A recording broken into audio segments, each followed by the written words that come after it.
Hello, everybody. I'm your host, Eric Bird, here at StopStrugglingNow.com. And tonight, there's things you're going to have to do before it's too late. You're going to have to do this now over the next 2 years. You have no choice. It's mandatory. And welcome to the SSN Nation Financial Friday Night Live Stream. Stop Struggling Now gear. Check. And please like, subscribe, and click the bell below so you get the latest updates. Now, let's get to it.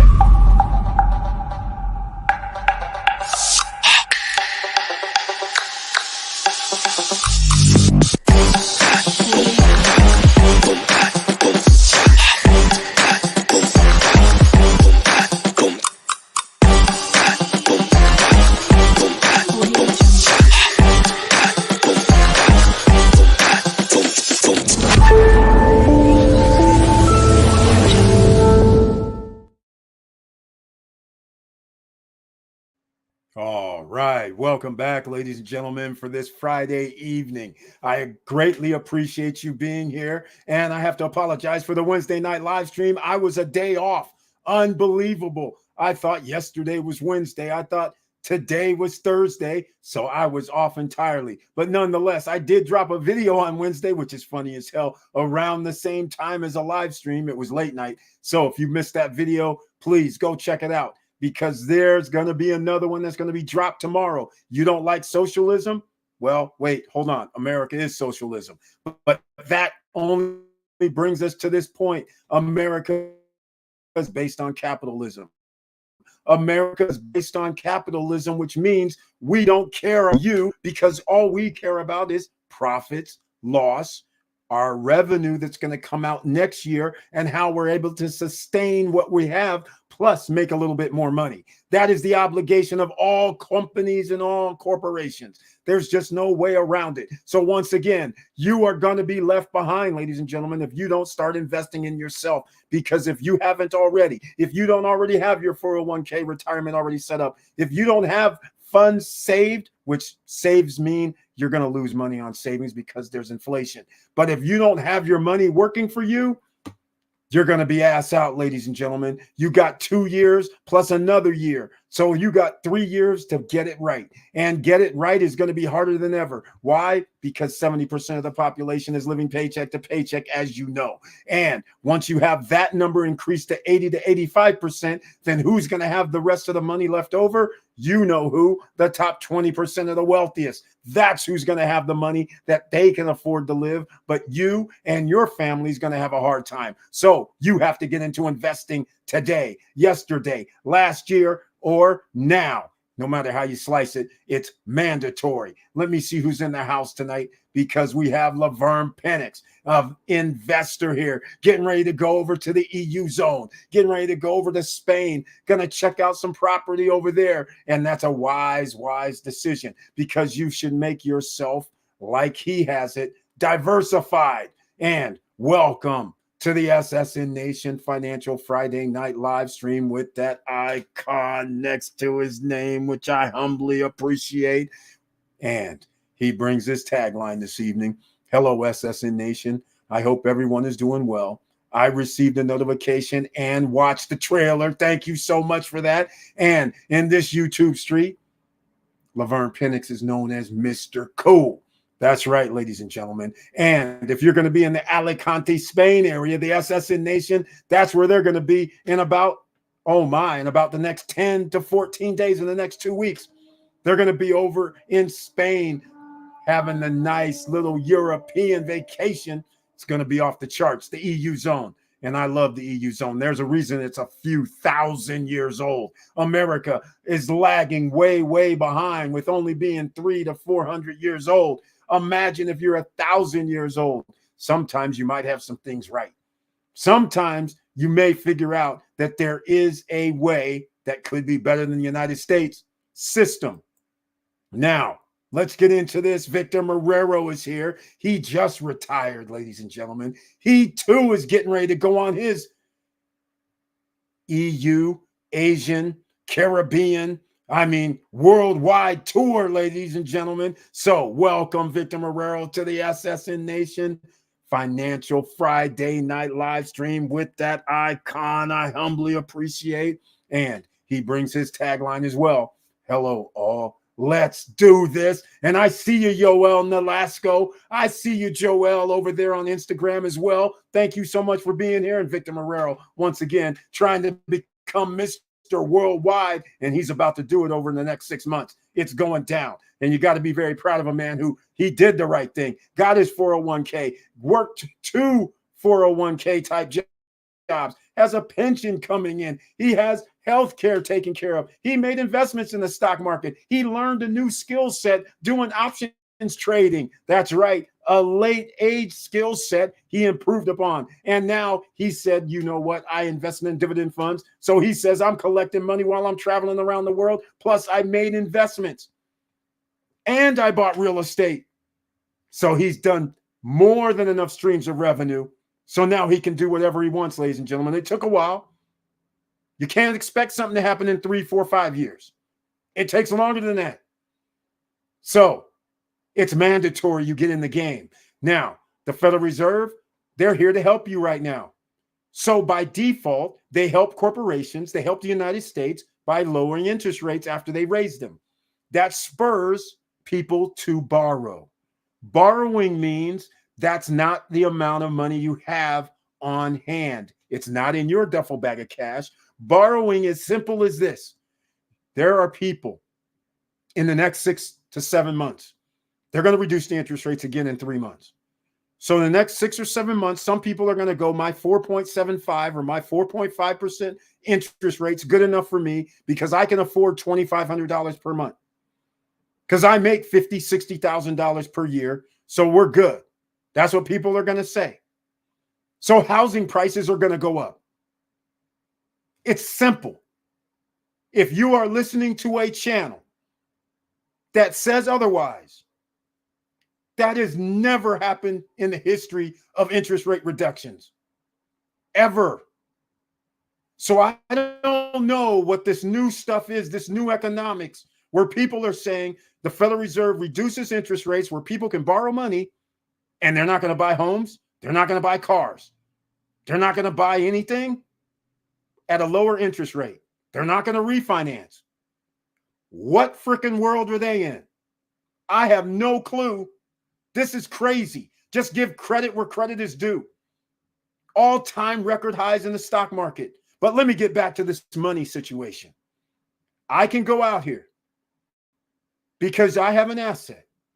I can borrow against that asset at a lower interest rate. That is money that I can stuff into a duffel bag of cash. Yes, I owe interest on it monthly, but you're not going to stuff it in a duffel bag of cash. You're supposed to buy something that gives you a duffel bag of cash back. So then you can pay for what you borrowed. But my point is, if I buy a home for $400,000, I put down $80,000 at 20%, let's say, but I have a loan for $320,000. That is no money of mine. I can't do anything with that. It's a loan. It's an IOU plus interest. That's a liability. That's a liability. And you do not have the $320,000 at your disposal. So when you start thinking about it, you better have something else up your sleeve to pay for that $320,000, because I don't know if you guys have been paying attention. You've heard of artificial intelligence. You know what is coming. That means less jobs. You think for the life of me, you know these data centers? Data centers is a big to-do. You have to have electricity up 24/7 for all data to run. If electricity goes down, you lose your Bitcoin. Let's get real. You can't bank. Your ATM cards aren't going to work. They're not even going to open the damn bank. All I'm saying is you have to have it. And you have to have computers, quantum computers. Hello, NVIDIA. Hello, TSM. Hello, Come on, ladies and gentlemen. Where do you think you should be investing your money or learning a new skill? You yourself is an asset. There's a lot of people who do not realize that they are the actual asset.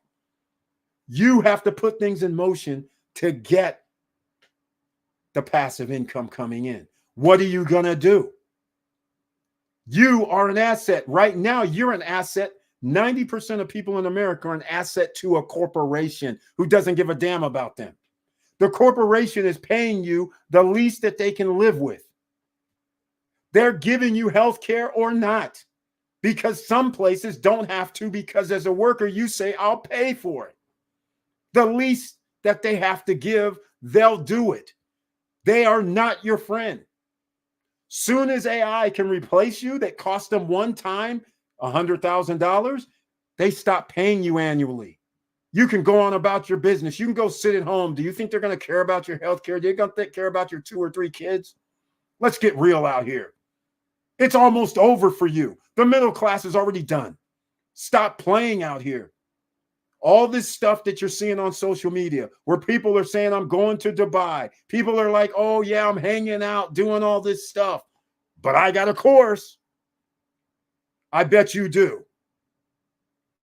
How long do you think that's going to roll around when 70% of the population is living paycheck to paycheck and can't buy anything?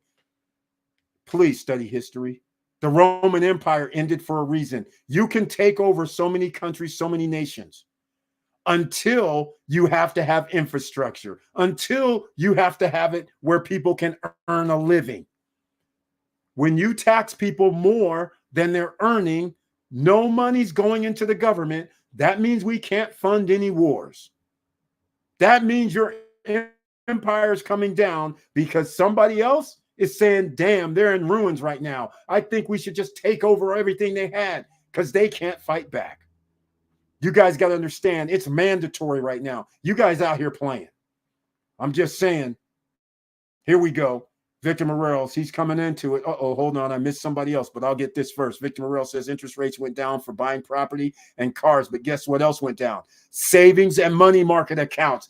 Exactly. Thank you for bringing that up, Victor Morales. Do you think the corporations in the corporate world is going to go, oh, yeah, we're going to keep the 5% interest rate, even though they took 0.5% over on the federal funds rate?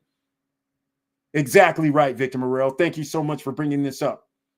This is what I'm talking about. They reduce it. That increases productivity as far as everybody borrowing, buying, using credit. But when it comes to savings, just old-fashioned way, they reduce it. So how is it that we get ahead? Exactly. SSN Nation, use your money to make money. That's very well said. And Joe Nay is in the house, ladies and gentlemen. Another investor is here. Oh, by the way, Joe Nay is also going to be at the SSN Nation Punta Cana Investors Forum. Oh, I keep forgetting about that. December 2nd, 3rd, and 4th. He's coming.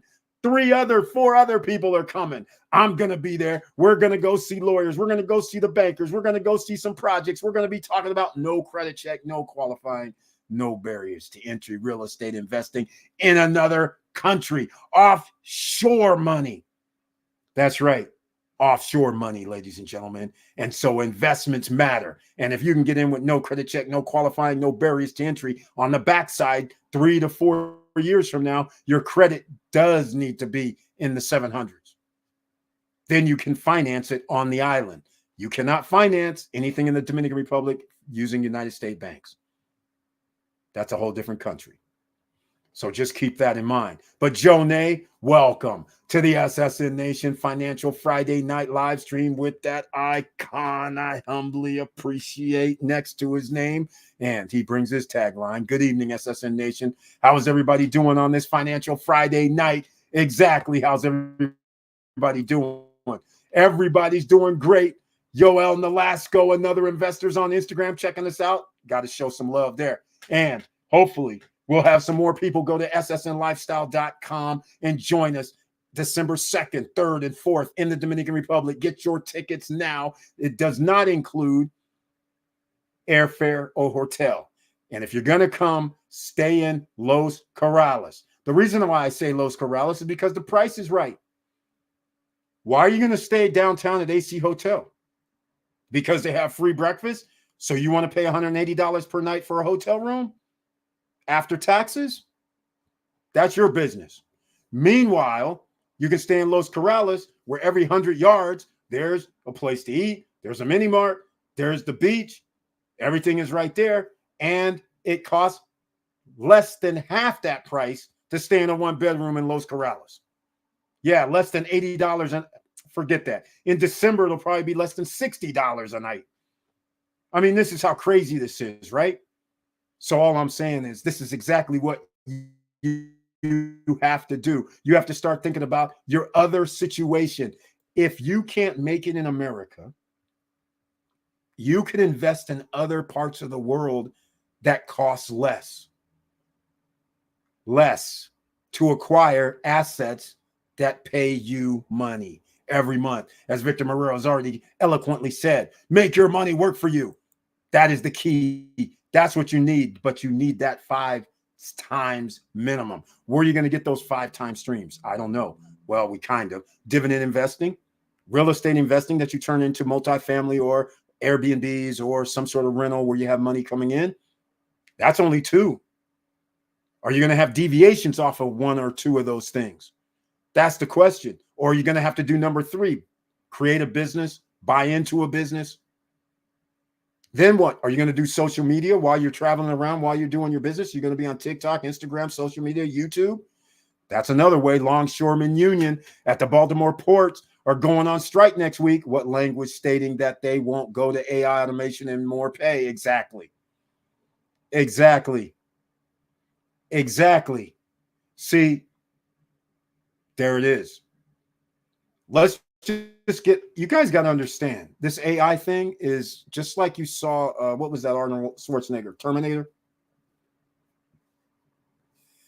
Once you have computers thinking and they actually also control the computer system, what's to say that all of a sudden they think, hey, they can terminate us just like a human because you programmed it. They can terminate us, so why let them terminate us? Turn the non-termination button off. All right? Make that null and void, and we're taking over. That's an extreme example. But this right here, that last sentence, want language stating that they won't go AI automation and more pay, that cannot be guaranteed. Because you already have to understand there's sensors out here already. Just like a robo taxi, there's sensors that can tell, hey, this is a centimeter away, a millimeter away. That they can actually be better than a human being. So therefore, what do you think that they're not going to be able to have something that can come down and pick up containers to the millimeter and lock it up and then take it off and move it into place, exact place to weight distribution on the boat? Come on. Are you serious right now? You guys might be thinking this is going to be 15, 20 years from now, but unfortunately, there's already things in China. Brian P's in the house. He sent me something that a lot of people, first of all, I have to say something. America is against China economically and propaganda-wise because they are one of the few countries in the world that has technology that has nothing to do with America. They can't even sell their stuff in America because they're far ahead.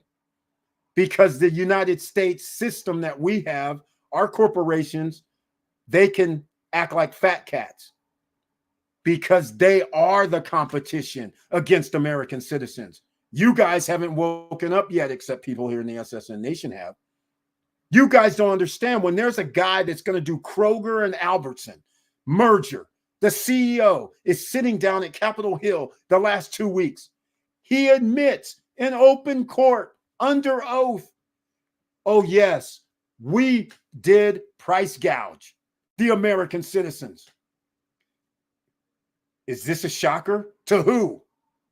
You guys believe the propaganda by certain people going, oh, it's inflation. It's because somebody does this in the administration. I'm just like, we live in a capitalist system. If you can get away with charging your customer more, what freaking difference does it make party affiliation? Are you serious right now? Jesus Christ. So, this right here is a perfect example. Kroger wants to buy Albertson. There's 4 freaking grocery store chains in America. And the Kroger CEO sat right there under oath and said this kind of crap. Oh, you guys, it has to go through. This merger has to go through because it's going to save American citizens money. Again, please, people, there is no history of less competition equals less cost to the consumer. It's the opposite. The less amount of competition, the more it costs consumers. Stop believing the nonsense. That guy wants a merge with Albertsons, and they said that crap. It's on TV. You can Google it, and you're going to fall. You're going to have 30% of the population falling for it. Oh, didn't you hear what they said? He said they're going to reduce price. No, that's not what he said. He just lied. And you're sitting out here believing this nonsense. This is what's getting everybody in trouble in America. You guys are sitting out here not realizing you are a subsidiary of the United States and they don't give a shit about your ass. That's what you guys don't understand. So your only option is to do what the boomers did. You tax the rich so you can get wages. You get unions. You do not fight against getting paid more money. You do not fight against taxing somebody that lives on socialism. This is insanity. The same Kroger Albertsons example. Do you know they're getting billions of dollars in subsidies every year? And they got nerve to price gouge the American citizens. Who they get American citizens money from the sales of product and from taxes? You guys should be living out here. This is what I've been living with for the damn 40 years. But here's my motto. America, ladies and gentlemen, unfortunately, is a third world country. The only reason you don't know it yet is because you don't live in Alabama, Mississippi, out in the middle of nowhere in rural Oklahoma, Arkansas, and all that stuff. You know how many people still don't have Wi-Fi, internet in their freaking city? In America. It's astounding. Millions of people in America have no Wi-Fi. Think about that. While you're out here subsidizing all these rich companies who have record profits, it's mandatory you have to invest in these freaking companies, which is unfortunate because those companies, once you invest in them, you want a return. But those companies aren't looking out for the people. They're just looking to figure out how to increase their bottom line on the backs of the people, whether that's employment exploitation or whether it's we just have to charge you more money for life-saving drugs, charge you more money for a life-saving roof over your head. So if that's the case, if we start doing this every man for himself, well, then you should be thinking every family for themselves. And you should be thinking emerging millionaire, CEO of your life, because nobody's coming to save you. There's no infrastructure to save you. That's the point. All right. This right here irritates me more and more because the Longshoremen Union in Baltimore, we have two political parties. One political party says right to work where there's minimum wage. We don't care. Take it away. We don't care. It stays $7 an hour. We don't give a damn. And by the way, don't even think about forming unions because we're going to fire your ass if you think you're going to try to form a union. We don't even acknowledge that crap. You think we're going to pay you more? That's a right to work state. Then we have another party who goes, hey, man, we're with the unions. Come on. We're walking right with you. Let's go do this. We want you to make more money because when you make more money, that means you have money for your friends, your family to spend on products made in America. Don't you guys understand what's happening? You need wages to increase to live a better life. But there's no thing on the planet that should say a gas company should earn $30 billion in profit while they're gouging you at the gas pump. Somebody would say, okay, that's right, they earn their $30 billion, Eric. I say I agree. But what I'm saying is, then why are they getting billions of dollars in subsidies then from the taxpayers? Why can't the billions of dollars you're giving to them give to the American people? I don't care if it's a $500 check. At least that helps the American people. Instead of these guys that are 30, 40, 50 billion dollars in profits every year, they're getting subsidies. Walmart families getting subsidies. Come on, ladies and gentlemen. You out here working your ass off, but guess what? You have to invest. Nobody's giving you subsidies. Disability, maybe. Social Security, yes. But you work for Social Security. That's not an entitlement. So now you have to work even more now. Prices are going up. That's right. Prices are going up. You're about to be priced out.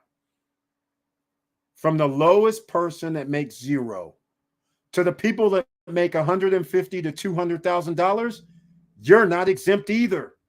It's going down. It's already started. It's already started. All right. This little thing pisses me off right here because, like I said, one party's actually blocking them because they're union and trying to organize. The other party's saying, let's do it. Hopefully you win, yada, yada, because we need you to make more. Without unions, you wouldn't even have a 40-hour week. Without unions, you wouldn't even have a 5-day work week in America.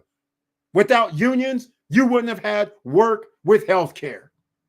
You wouldn't have pensions. And you want to wipe out unions. You want to be with these guys. Wipe out unions. Don't pay nobody anything. But we get free money. Don't pay them. You guys should be upset. I am upset. You know why I'm upset? Because I made a video already earlier today, but I haven't dropped it yet. That in Buffalo Bills Stadium, they have an owner that's $7 billion worth $7 billion. They have to build a stadium that initially was going to be 1.2 when this all started like 5 years ago. Then it went up to 1.4. Now it's up to 1.7 billion to build this Orchard Park Stadium. How much is the owner that's worth $7 billion paying for out of the 1.7 billion? Some people would say, like me, why are you paying for a billionaire stadium? Because you only have, isn't there like 8 games a year? Preseason, and if you make playoffs, you maybe have 12 to 14 games or something. So the other 350 days a year, this monstrosity sitting there, there's maintenance and upkeep, there's expenses, and your city or county out of the 1.7 is going to pay 250 million. The state of New York is going to pay 600 million. The NFL is going to give the owner $200 million loan Oh, but wait. Guess how the $200 million loan gets paid back? Not by the team owner. It's from the teams that come and visit in Buffalo. They take the proceeds from ticket sales. So again, over 1 billion out of the 7 or 1.7, the owners pay zero. Zero. Meanwhile, the citizens are paying taxes for that crap. You guys now are going to pay higher prices in Buffalo for tickets averaging over $400 per ticket. You help pay for the stadium. You get nothing. You don't get a discount on tickets. Your win is you get to get a season ticket license. Pay for the license so you can get a season ticket holder. Pay, pay, pay. You get nothing. Zero. Forget the infrastructure. Forget all of that. Unions, ladies and gentlemen, they promised 10,000 union jobs. Come on now. Where are you going to get 10,000 union jobs? Really? You know that's a lie. I won't even get into this anymore. Brian P., welcome to the SSN Nation Financial Friday night live stream with that icon next to your name, which I humbly appreciate. And Mr. Dividend is in the house. That's who's here. Hello, Eric. I hope all is well with you. Yes, man, it's going. Hello, SSN family. Smash that like button. That's right. Give it a one piece. And in fact, everybody, wherever you are, make sure you hit that like, follow, heart, whatever it takes. Share the videos, share the information, because there's people out here that doesn't know they can go to yieldmaxetfs.com and get dividends, get paid dividends every week now from Yieldmax ETFs. And some of them give 20%, 25%, 30, 40, 50% or more, unbelievably. High reward means it's high risk. Do your own due diligence. Go study what they do. Or you can just stick with the easy stuff. I mentioned this, and I've been mentioning it. Real estate investment trust. Right now, 12% to 16 or 17% annual returns on the dividends. You better do it quick before the real estate investment trust stock price goes higher, because the higher the stock price, the lower the dividend. And thus, Mr. Dividend is here. So once again, thank you so much for being in the house. We are making money in here. That's what we do, ladies and gentlemen.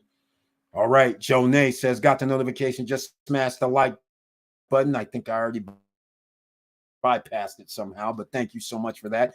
Payday, ULTY. Exactly. Brian P. says, I love my payday, ULTY.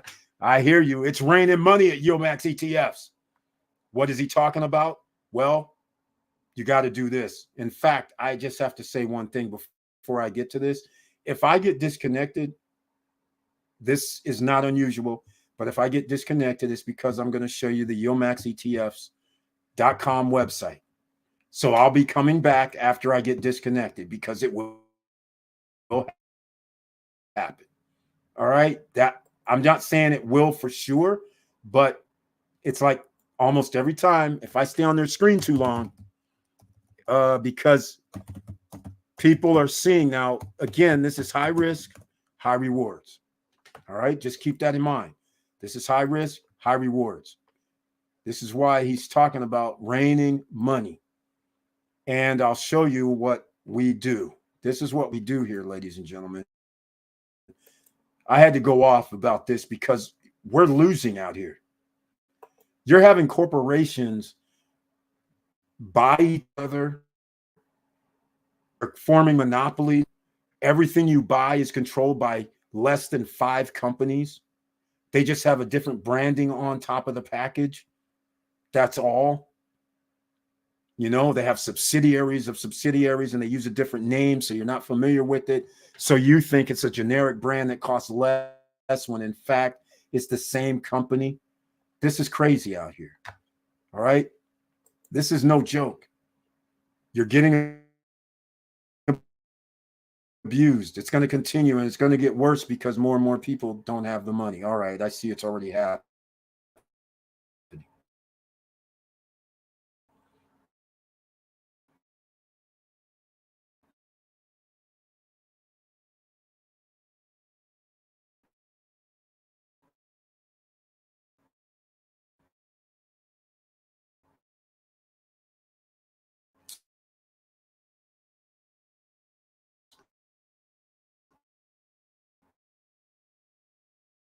Um,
all right, ladies and gentlemen, as usual, soon as that's the code word, as soon as I say yield max ETFs, I'm going to show it on screen. All of a sudden, goes out.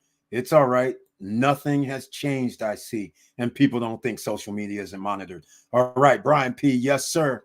That's what I was talking about. ULTY paid today 98 cents per share. YMAX, YMAG also paid today. Ching, ching. Getting paid every week now with the new Yield Max ETF grouping. And I know what's next. Victor Marrero is out there doing the salsa dance, ladies and gentlemen. That's right. That's what he's out there doing at the home front. I know exactly what he's doing. He's getting ready to travel around the world just like Brian P. That's right, Victor. Exactly. Yeah. YMAG, YMAX. Yes, Brian P. I'm surprised you haven't jumped in those because those are, hey, they're the FANG stocks.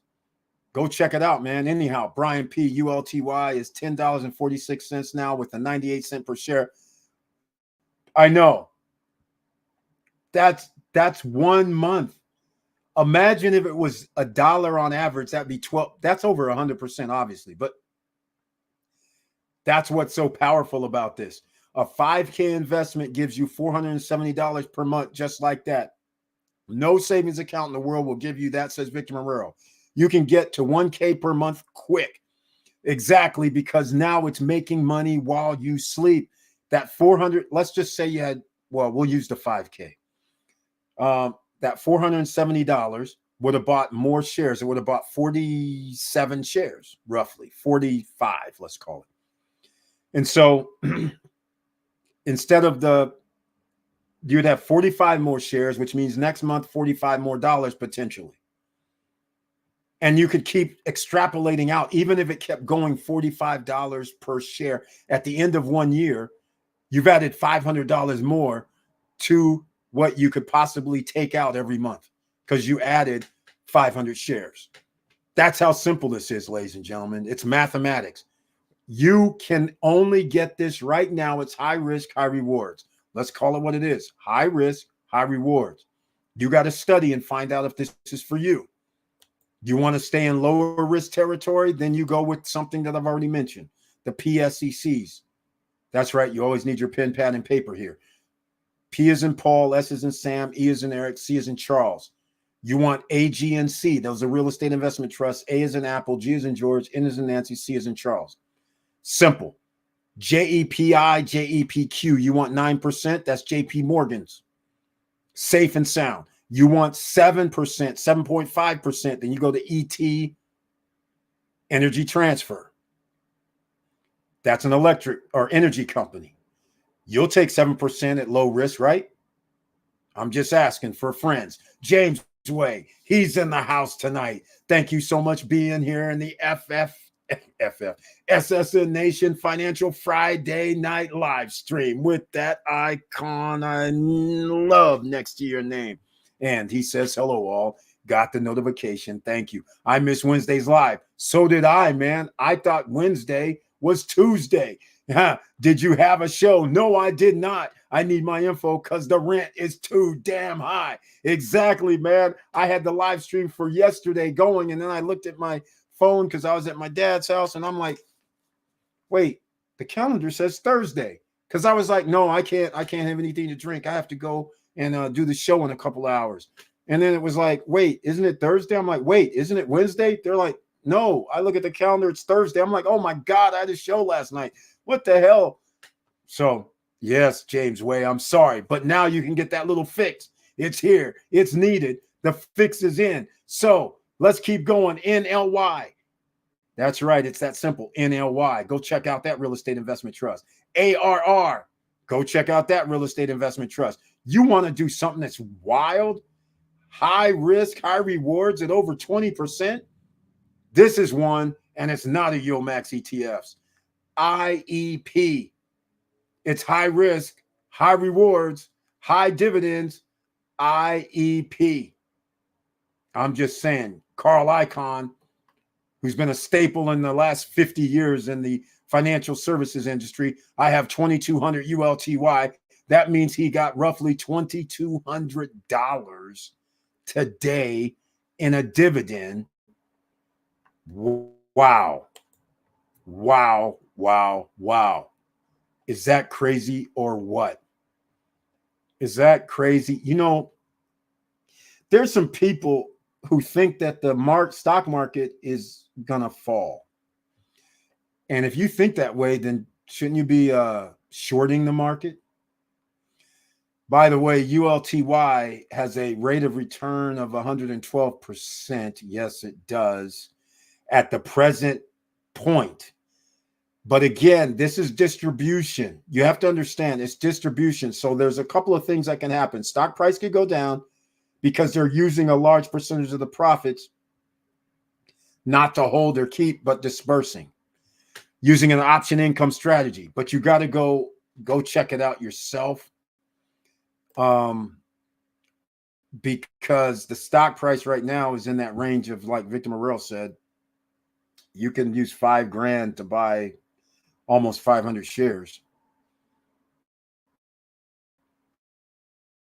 And you would have in the $400 back every month at this. And looking right now, this 78 cents. The month of July was 98 cents. The month of June was $1 something. So it has went in fluctuations between 78 cents to $1.13.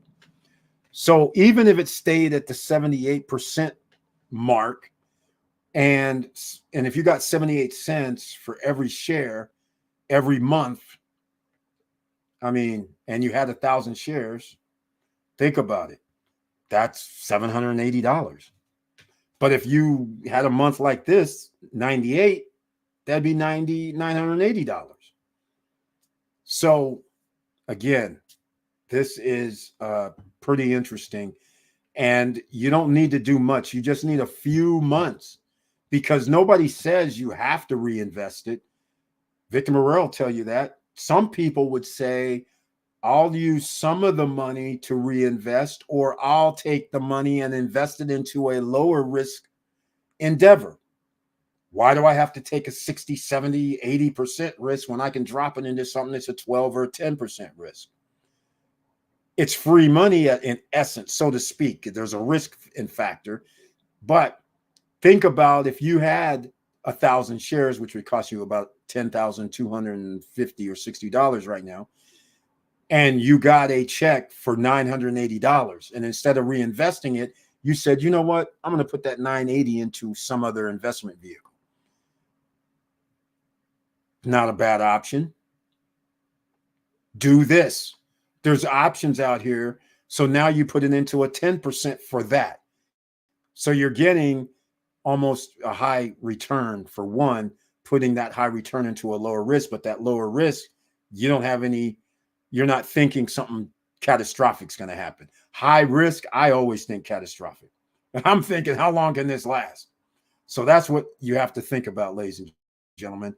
He says, I picked up 100 more shares of ULTY today. Okay, I'm hoping, wait, you had 2,200 shares, you got $2,200. It's $10. Yes, this is actually kind of what I'm talking about. 100 more shares is $1,000. He got almost 2,000. So pick up another 100 shares, and then he still has almost another $900 left over to go pick up something else. Split it off into something else. Don't keep it all in one location. That's right. That's why he's called Mr. Dividend, ladies and gentlemen. He spent, yes, over $24,000, let's say, but he's getting 10% damn near every month. That people would take 10% annually. Never mind 10% every month. That's unheard of. High risk, high rewards. Stock price probably went down a little bit. So I'm just saying that's what you're giving up. So there's almost an offset. So what are you doing with that extra money is the question. Right? Brian P. Damn, are you serious? 2,200 shares of ULTY. That means you're getting 2,161 every week. Is that the case? Did I miss something? You aren't playing. Good for you. No, it's not every week. Every month. Because I don't think they're going to be giving out 98 cents every week. I think it's going to be split into fours. So I think what's going to happen is 25 cents a share one week, 23 cents a share another week, 35 cents a share another, and it could be anything. Another 30 cents a share or something. That's what I think is going to happen. The monthly is going to be split into weekly is the way I look at it, but that's even more of a golden opportunity because now you're reinvesting on a weekly basis, which now means by the time, okay, let me explain. We'll use 1,000 shares. We'll use Victor Marrero's point. We had $5,000 we invested. We have $470. But let's just say it's split into 1/4. So those same amount of shares get split into 20%. I mean, sorry, 10%. So that's $500. And so then instead of the 5,000, now it's 5,500. So the following week, I get another 10%, not 10, it's less than that. But let's just say I got another 10%. This is long term, another 10%. Now I have more shares that I didn't have to put any more money into that's going to make on the dividends. But again, I'm just guessing because there's one thing. There's always an ex-dividend date. And an ex-dividend date used to be monthly. So that's what's going to be very interesting. What shares are they going to recognize? Are they still going to have an ex-dividend date every month? Because I've never heard of any company that does an ex-dividend date every week. So my thinking is, I can't use my example. My thinking is that they're going to say, okay, we're going to give you 0.25 this week, but that 0.25 can buy more shares. But I don't think that they're going to recognize the extra shares you purchased this month. I think they're just going to go, well, the ex-dividend date's going to be on the 6th of the month. So right now, we're just going to go into whatever the price was at a certain point during the month before the ex-dividend date. That's what I think is going to happen. It's going to be very interesting because if they do any other deviation other than that, then this is going to be off the charts. This is where everybody better be putting their money if they start moving ex-dividend dates to going, okay, if you had it last week, we're going to give you next week a dividend based on the amount of shares you have as of last week. Woof, that would blow up everybody's account. You better get in where you can fit in at that point. You already should be getting in. All right, you aren't good. Did I miss something? Exactly. That's what I'm saying. Exactly. We're going to find out next month what's going to happen. In fact, you know what? I have ULTY up right now. The ex dividend date was September 19th.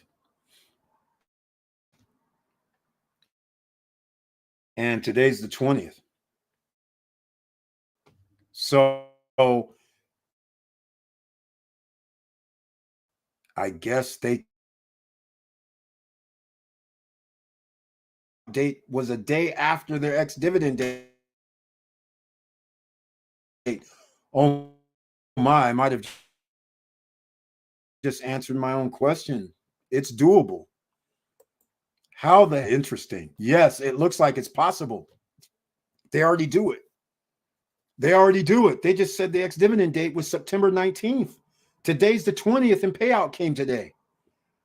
So does that mean they can say the ex dividend date is September 26th?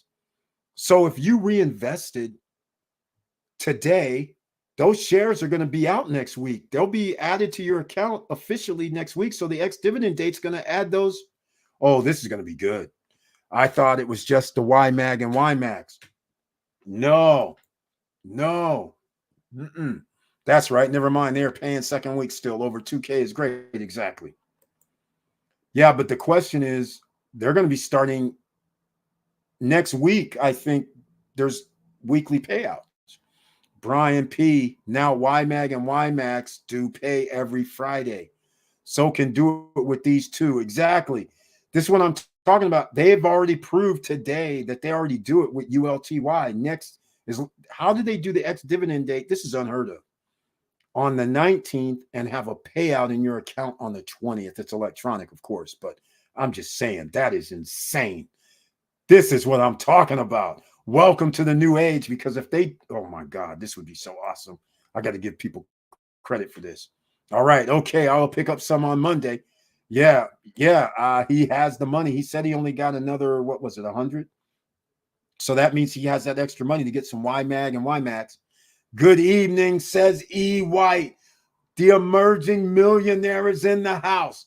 He should be happy that the interest rate's going down. Why is he going to be happy? Because people are out here refinancing right now. And what are they going to do with that refinance? They're coming to the island of Dominican Republic. Welcome to Fantasy Island, where people are going to say, let me have that 100,000, 150,000, because I'm going to go over to one of these islands, whether it's Thailand, whether it's Dominican Republic, and go buy me a little condo or villa for 150, 200,000. Increase the prices on the island. Oh, yes, E. White, welcome to the SSN Nation Financial Friday night live stream with that icon next to your name. I greatly appreciate. And he says, good evening, SSN family. Good evening to you, man. All right, here we go. We got somebody coming in here with the derivatives. I like this talk coming in next. E. White, the emerging millionaires in the house. He got great news. Urbe Vista, which actually he doesn't own the Urbe Vista, but Urbe Vista has started building, and that was the first phase. Urbe Lux is what E. White owns that inside Vista Cana for, oh, I shouldn't even tell people how much this was, 100,000, 105,000, whatever it was for a studio unit inside Vista Cana. Oh my, gotta love it. And he has other properties as well in all the right zones. So therefore, he's a millionaire on paper, assets. And if things go according to plan, oh, damn, I better take this off. YOMAX ETF is still in the background. And so therefore, knowing in about 2 to 3 years, I expect the banks in the Dominican Republic to change their ways and allow people to actually use some of their assets to borrow against. And if you're able to do that, then things will be on steroids over there, just like in the United States. So we'll see how this all plays out. Rajiv John, welcome to the SSN Nation Friday night live stream. History was created today in the Indian stock markets. Phil's pumped a staggering Kron 4.5 billion in cash plus plus derivatives. This is a record single day buy till date. Oh my God, that's insanity, Rajiv. This is crazy. E. White, hit that like button and share the video. Exactly. Thank you so much for that. Share the video, share the information, share the news, because there's people out here that's going to be sleepwalking in 2 to 3 years. They're going to say, what happened? I make $100,000. Why am I having a problem living paycheck to paycheck? What's going on? I make $150,000. Why am I living paycheck to paycheck? Oh my God. Stay tuned, ladies and gentlemen. There's no way around it. Capitalism is controlled by only a few corporations. Everything you buy, controlled by a few corporations. They can charge whatever they want because they collude. You serious right now? You don't think that they don't collude, right? Come on now. Victor Morrell says, also, don't count Bitcoin and Ethereum out yet. Bitcoin hit him 63K. No. Interest rates reduced. Bitcoin's going to rise. I don't see a problem here.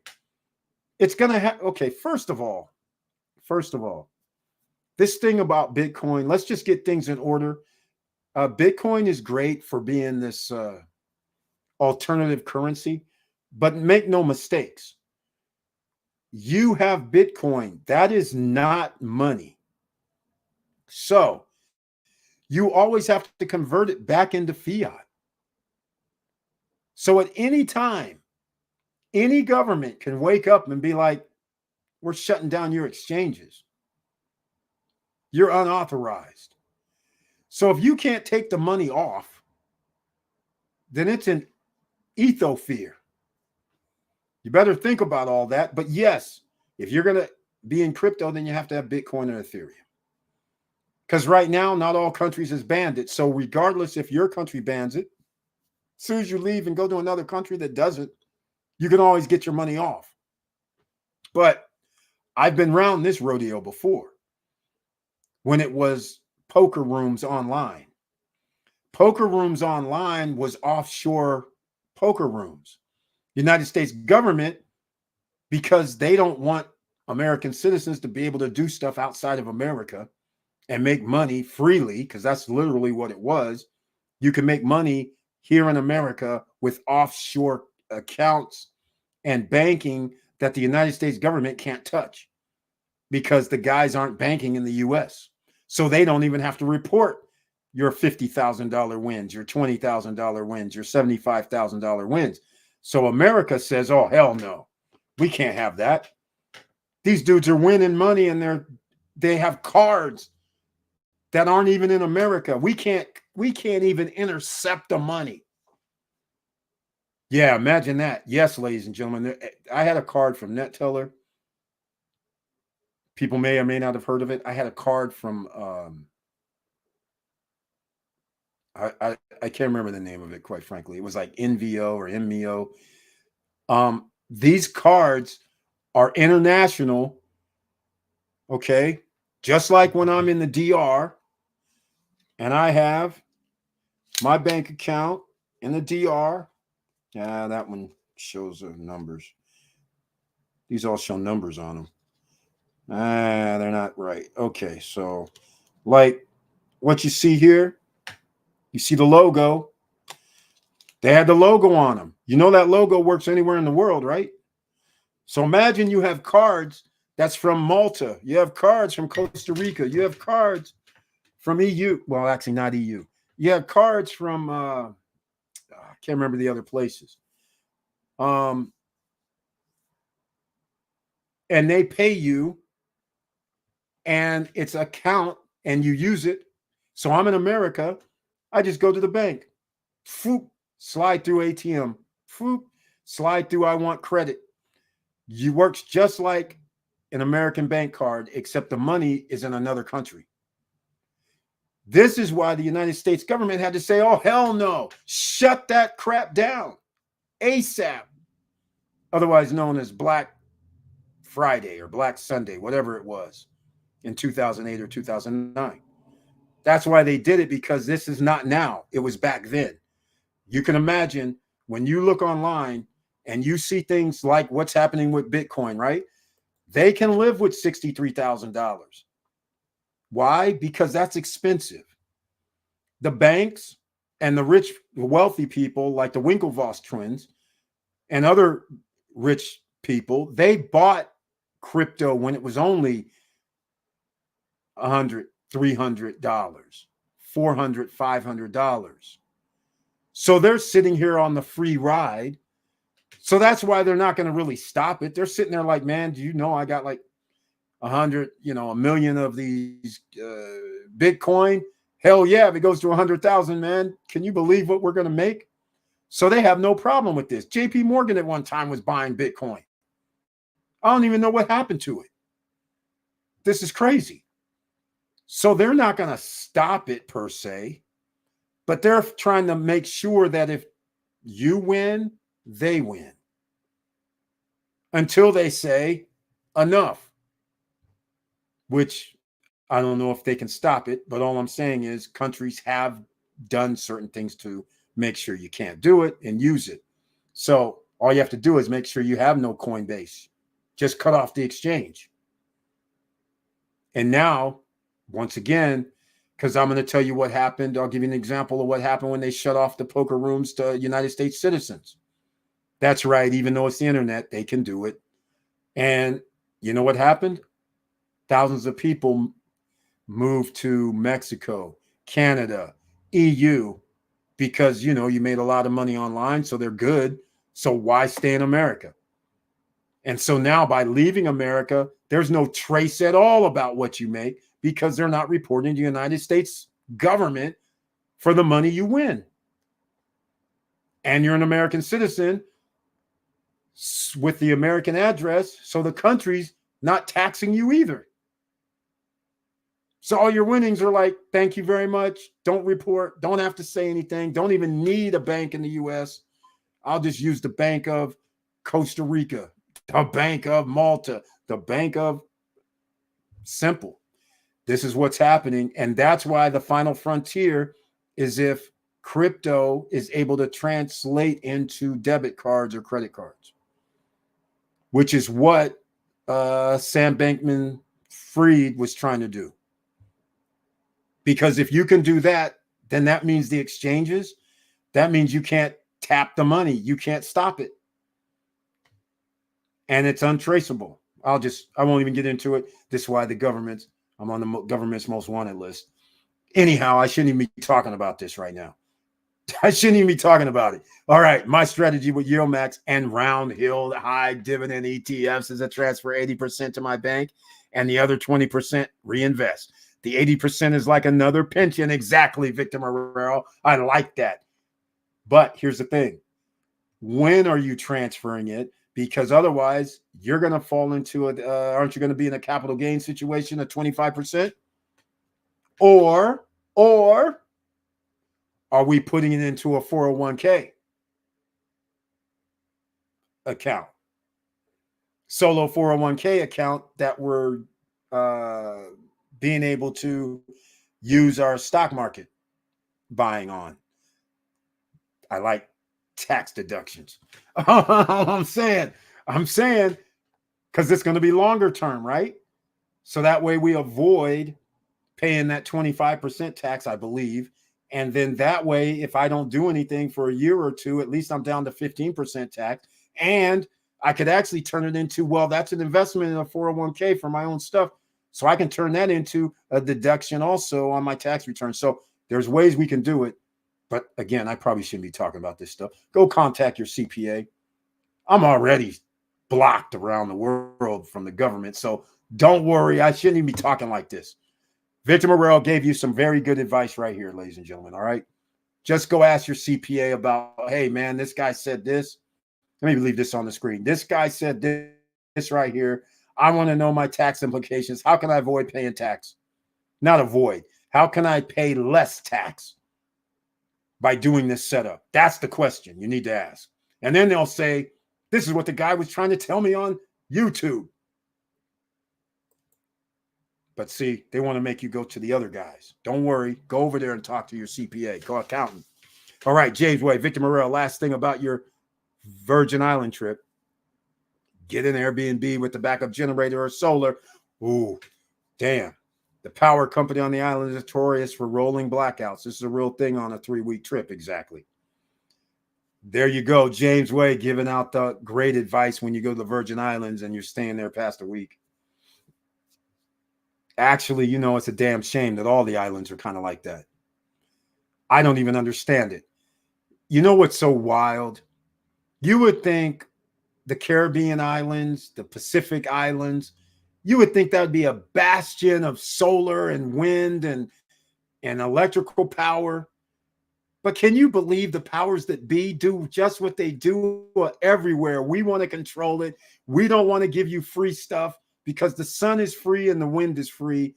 We can't charge you for it, so we ain't going to let you build it. That's what cracks me up.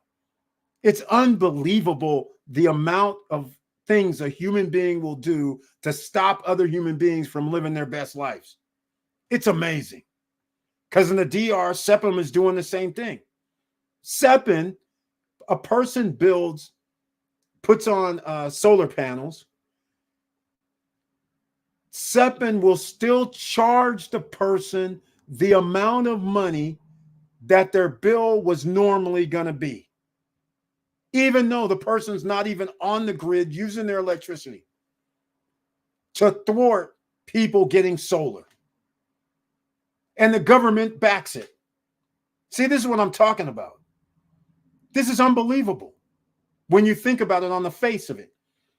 I mean, the best place that you should be getting power from is on islands. You have wind damn near 24/7, some sort of wind. You got water moving. You got rainforest usually.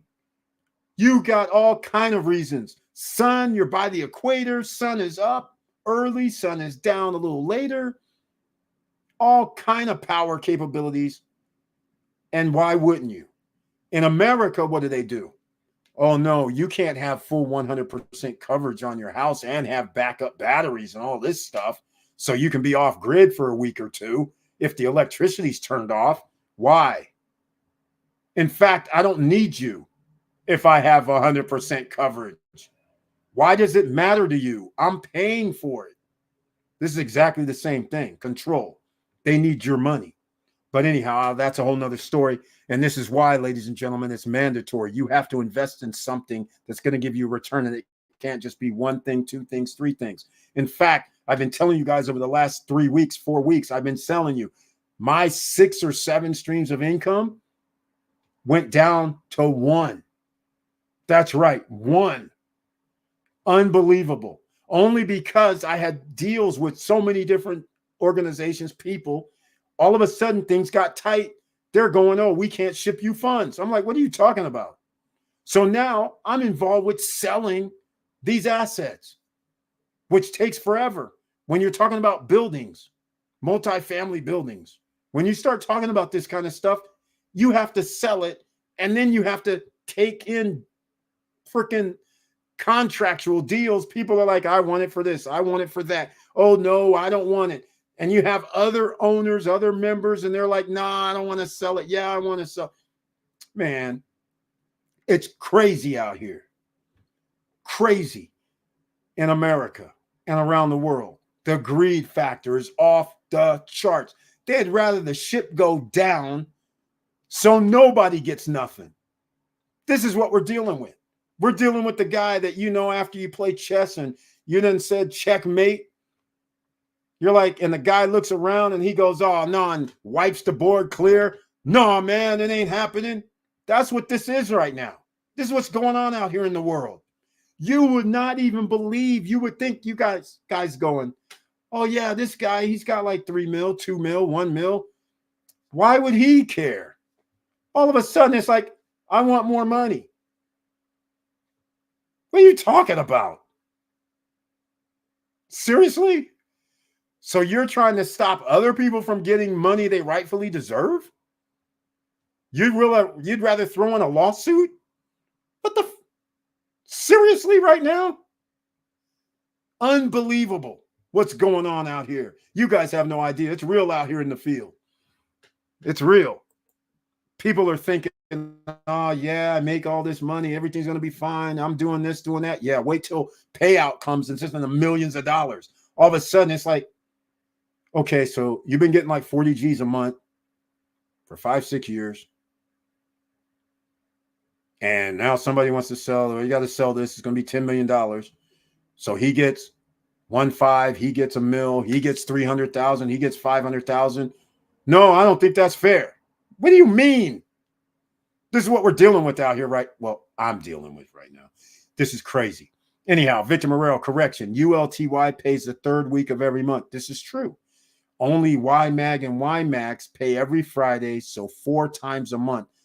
Oh, it's only YMAG and YMAX. Well, I have both of those. Some, not both. I can't even remember which one I have. But anyhow, I have one of those. Sometimes 5 times based on the month. That is true because there's 52 weeks in a year.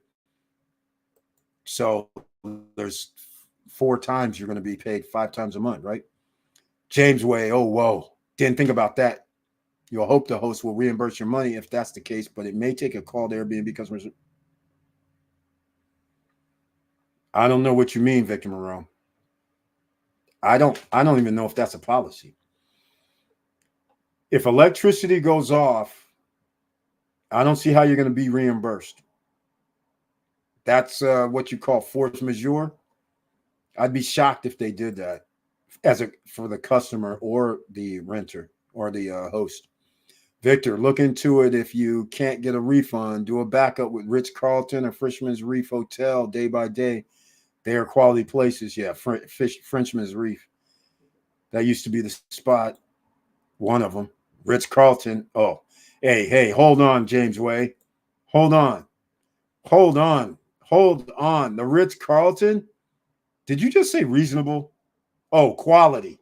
Okay, quality. Okay, I get you now. Yeah, Ritz-Carlton's on a whole nother level, man. Not only is it quality, it costs. But it's all good. It's kind of like if you like that. Hey, wait, it's Friday night. Oh, my. Hold on a second. Story time.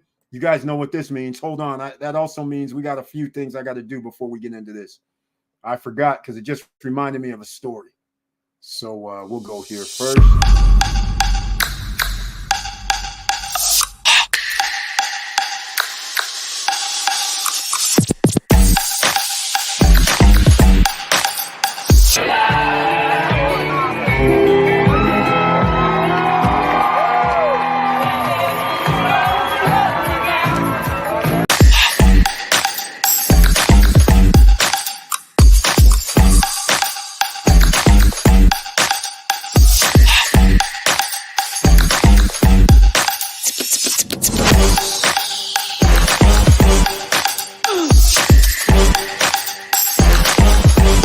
Come on.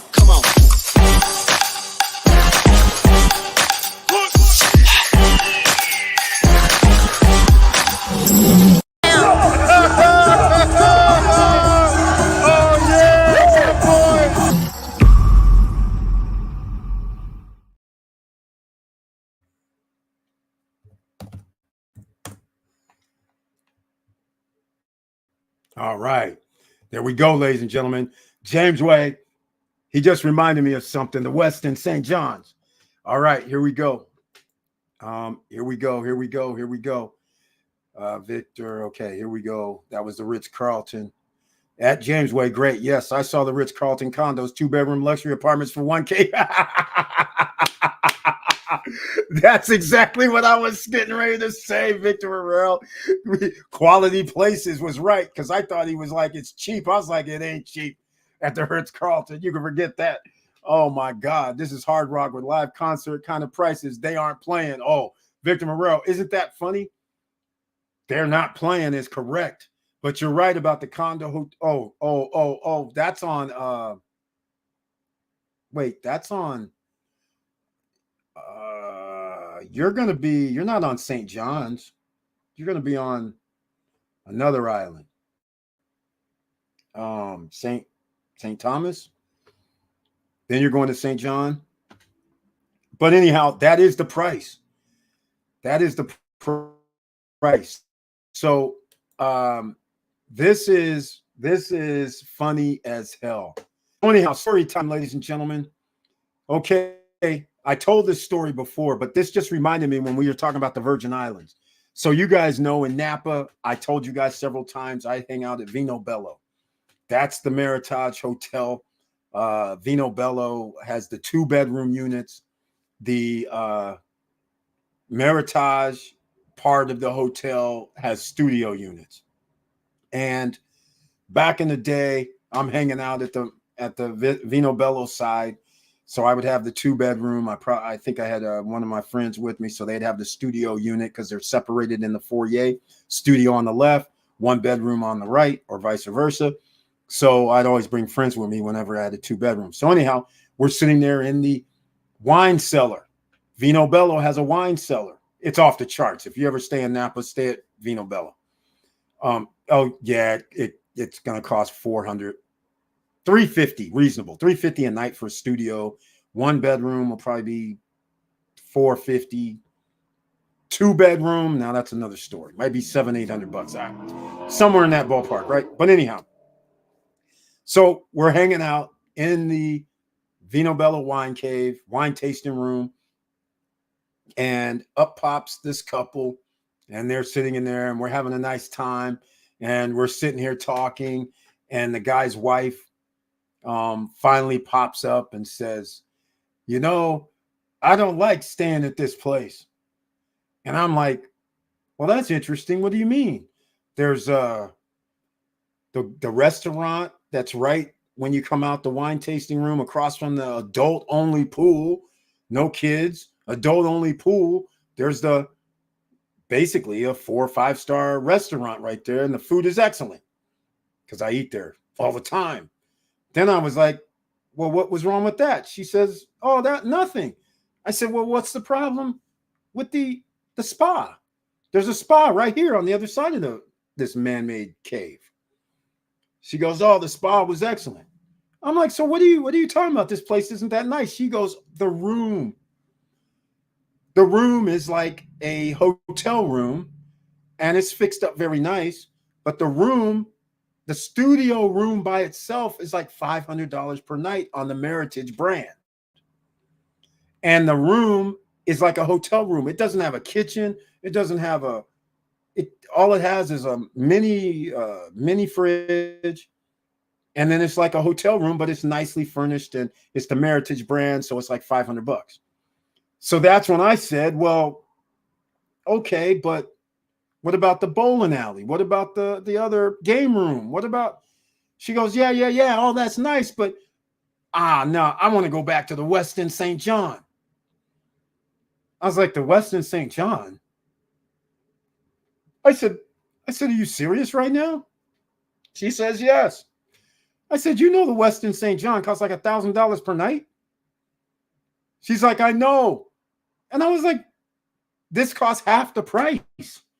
The Westin St. John doesn't even have all this stuff."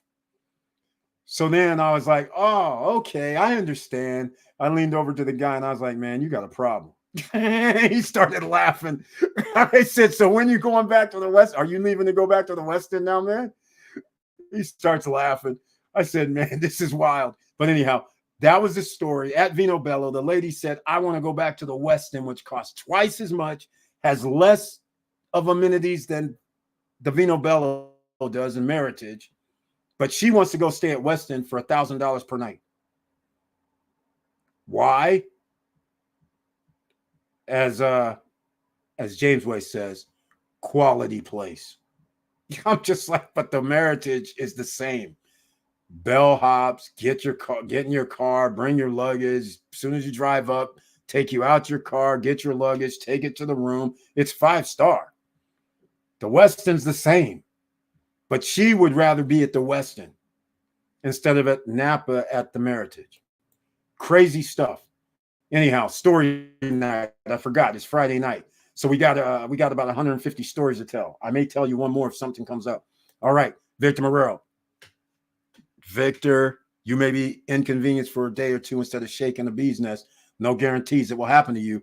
Just have a convenient backup. There you go. That's all you can do. USDC coin with Coinbase pays 5.25% interest. That's another option to build wealth if you have to keep it safe. Okay. See, here's the problem. I'm just going to say it how I have to say it.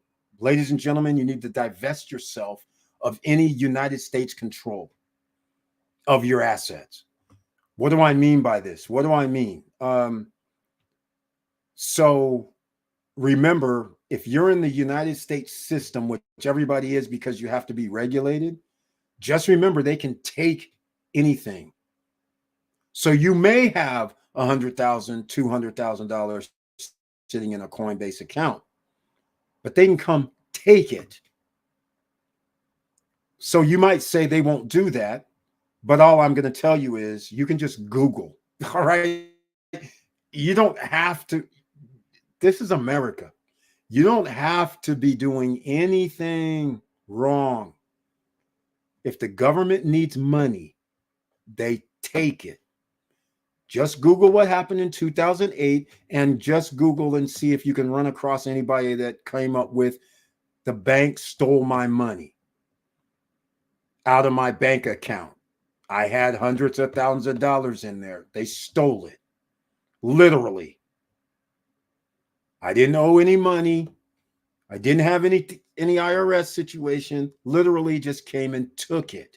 It didn't happen to millions of people, only a few thousand people. And all it needs to happen to is a few thousand people that has a couple $100,000 in their account. That's all it takes before you have multiple millions, if not billions, when you say, I'm going to take the top 20%. We're going to tax them. We'll take out 200,000 here, 300,000 there because we can. All right. So this is why, yes, they have the 5.25% at Coinbase, but Coinbase is regulated by the United States government. Just keep all this in mind. All right. Just keep in mind, transferring the dividend income into an IRA will be smart. However, you have to be working. Exactly. And that's why you need your LLC with a 401k for your business. And then you work for your LLC. So then this way you get to have an LLC 401k, a personal 401k, and taxes. I didn't say it. Victor Marrero said it. Victor Marrero said it. I'm sorry. He brought home the home run. He brought it to the forefront. I'm just saying. Not retired like me, Victor Marrero. You're not retired. You opened up you're in Florida.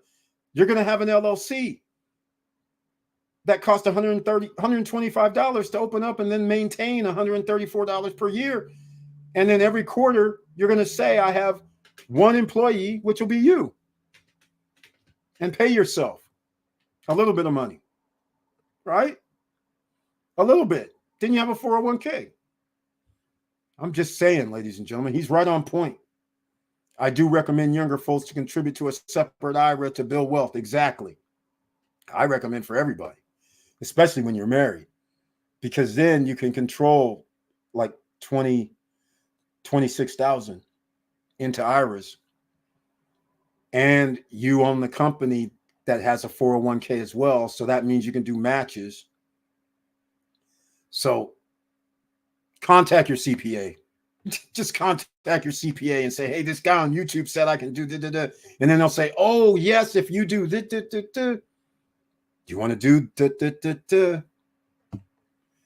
All right. Thank you, Victor Marrero, for mentioning this, because the first part, he said it exactly right.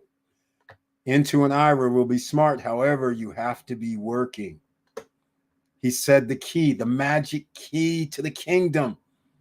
You can work for your own company, ladies and gentlemen. But first of all, why do you think the wealthy people still work? They're on boards. They're on their corporation headings. They get checks because that allows them to do other things. They still work. Again, I keep telling you, just because you see all these billionaires and multimillionaires with yachts and cars and this, that, and the other, there's a reason it's on social media. Because these guys are not sitting at home resting on their laurels while their competition is trying to figure out how to take them out. They're sitting there having to stay up with knowledge and information, whether they hear it from people and have their own team working on something to give them information. They are not sitting there happy with old technology because they made a lot of money 15 years ago or 10 years ago or 5 years ago. They have to stay up on today's era. When AI comes out, all the rich guys have to pay attention. They're now studying what AI can do and how they can take advantage of it. They're not sitting at home on the yachts for 6 months. That's not even a thing. They want you to believe it's a thing, not them. But your government wants you to believe that's what these dudes do. They don't do that. They don't do that. They're out here working. They're out here buying or creating other corporations or other companies.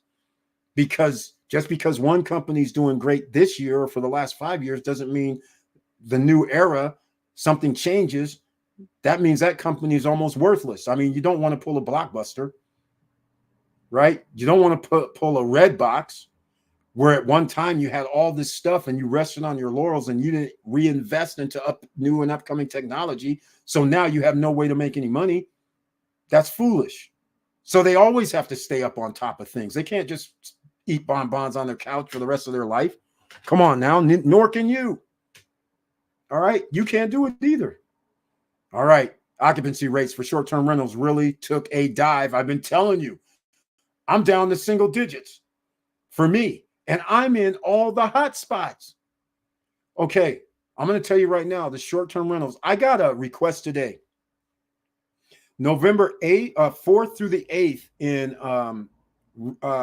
Las Vegas. November 4th through the 8th is the car show. Okay.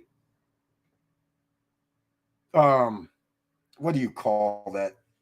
Every November, the first week in November. I can't remember. Anyhow, it's a month and 2 weeks. People used to reserve this 5 to 6 months out. There is nothing available. Not at my place. I can't help you. So now another place that I can't book up because this person didn't do it like 3-4 months back. This is what's happening for me. I'm in all the hot spots, but because I do things differently, I can't do last minute hot spots. It's not working like that. So people are doing things differently than they used to, and they're doing it later, which is not good. So when somebody says, okay, I just want to stay 3 days, when people used to stay 5 days to include the weekend. Now it's not going to include the weekend because it costs more, but at least I'm still there for the 3 days. That's the stuff they're doing. All kind of different habits. 70% of the population in America lives paycheck to paycheck. So this is it. All you need to do is compare last 3 months with last year. Exactly. This is why you need multiple passive income streams. People ran out of money. Exactly. This is what I'm talking about. 70% of the population living paycheck to paycheck. During the course of a month, 78% are living paycheck to paycheck because of one of their checks is going to living paycheck to paycheck within the month, not just one time during the month. So now it's going to be 80 to 85% over the next 3 years. Like I've been telling you, upper middle class going to be wiped out. The Roman Empire, where are you going to get the money? Where are you going to get the tax money? Where are you going to get the property tax money? Where are you going to get the insurance money? All of that is extra. And the insurance guys go, we're taking in less customers. We're approving less people to be insured. So if we take in less people, that means we are going to charge the existing customers that we have more to offset the less amount of insurance policies that we're writing. I hope this is common sense. You can see where this is going. I hope. If your property taxes go up 10%, your insurance goes up 50%, car, house, motorcycle, boat. If those go up 50% more, then your food prices just go up 10%. Your gas prices go up 10%. Are you making that 100% difference? I don't think so. You're already on the edge. 70% of the population's on the edge of missing 2 paychecks and you're done. Don't get it twisted. 60% of the population has $500 or less in their bank account. 70% of the population does not even have $1,000 in their bank account. So now you're understanding 70%, $1,000, don't even have that. What are they using? Credit cards, all-time record high in the trillions of dollars of debt with a 20, 25, 27, or whatever the hell interest rates there are these days, even into the 30s. How are you going to pay any of that back? You're not. So now credit goes down, income goes down, disposable income goes to a minimum, if at all. Now you don't have any money to invest. That's why any money that you have right now to invest, you need to put it into something that's going to give you a return. You can't buy liabilities anymore, which if you can't buy liabilities, that means no vacations. That means no cars. That means no hot tubs. That means no cruises. That means a whole bunch of things are going to be cut off, because if you keep putting your money into liabilities, you're going to wake up and figure, oh my God, I have no money coming in at all. And so I'm going to have to get another job. That's how it works. All right. So passive income streams is going to be a must. A must. Eric, I hear you. If the occupancy rates continue to be this low, I can see people starting to sell properties next year. Yes, Victor Morel, it's already started. It already started. I haven't even talked about it because tonight it just dawned on me that I'm in a situation where there's a building that's being sold in San Francisco that I have ownership in. And I just realized, because I was doing all my stuff, I just realized it all started like 9 months ago. Maybe, no, this is 9 months now. Over a year ago. But I didn't even pay attention because we were getting the SSN Lifestyle Music Festival, doing the real estate stuff, SSN Lifestyle, Punta Cana Investors Forum 2023. And so I just ignored it because it's nothing I have to do. All I had to do was sign papers. So then about 2 months ago, I called up, didn't call. I just emailed and said, hey, man, what's happening with the closing on this thing? I thought this was like already done. He's like, oh, we had to get everybody to agree. I go, what do you mean? All we had to do was sign. He's like, yeah, but the city trying to extract money. I'm just like, this is crazy. Oh, and by the way, your city is not your friend. If there's a lack of money on the city side, they act just like a third world country. They're trying to take more. See, there's a lot of capital gain situation here. So the city is sitting there trying to extract more money too. Remember, buildings in San Francisco at one time could be worth $5 million. Now it could be worth 50 million. So the city is like, wait, unrealized capital gains tax. No, you got to pay a little more. This is crazy. Okay, I won't get into it too much because there's actually other people involved, city involved, attorneys involved, but this is America. All right. And speaking of that, here we go, starting to sell properties next year. It's already started, at least on the West Coast, especially when you have to continue to pay HOA. Exactly.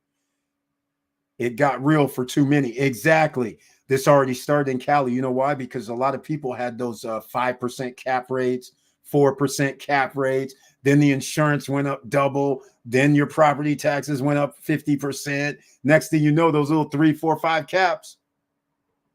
No good. No good. Can't operate.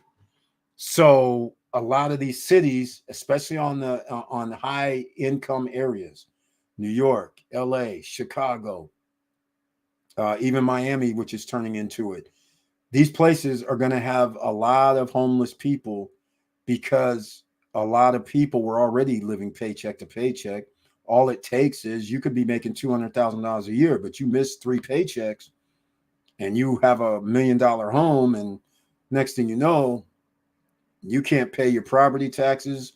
Property taxes, you have 2 cycles before 2 years before they'll put it up on the market for somebody to take your taxes, which potentially puts a lien up against your house. So now you got all kind of scenarios happening. So this is real. It's really real, and especially if you have a loan and your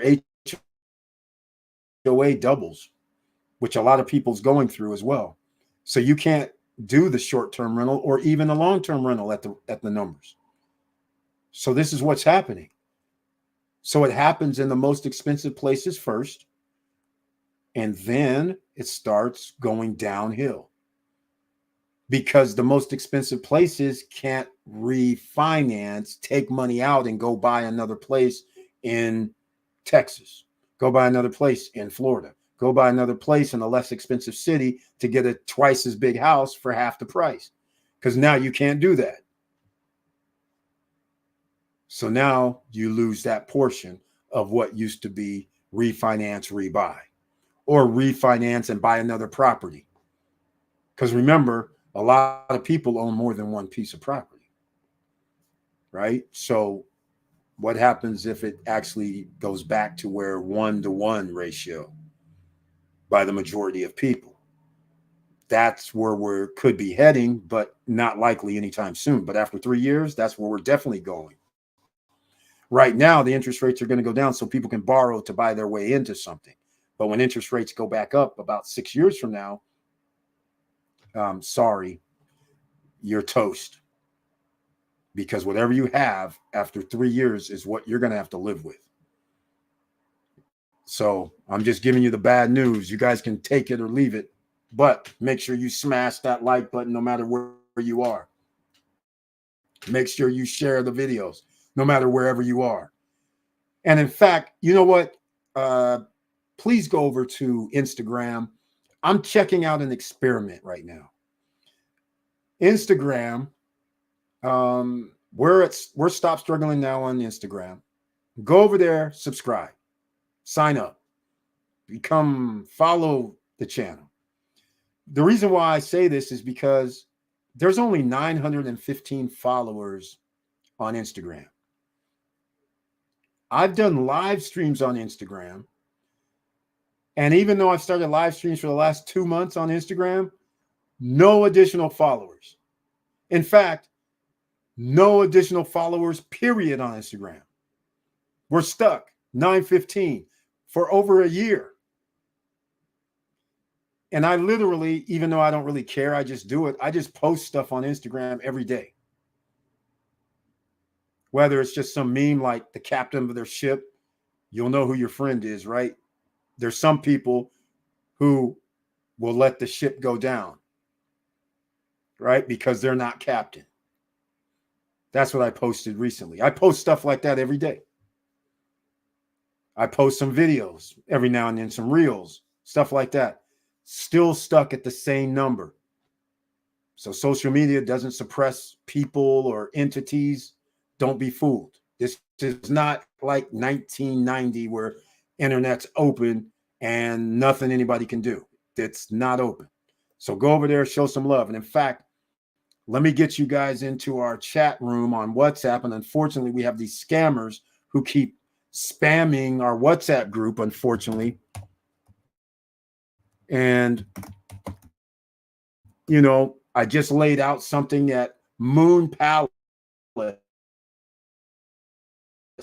in Punta. You know why it's selling like hotcakes? And by the way, I shouldn't take this very lightly either. I put it in the chat room there for our WhatsApp group.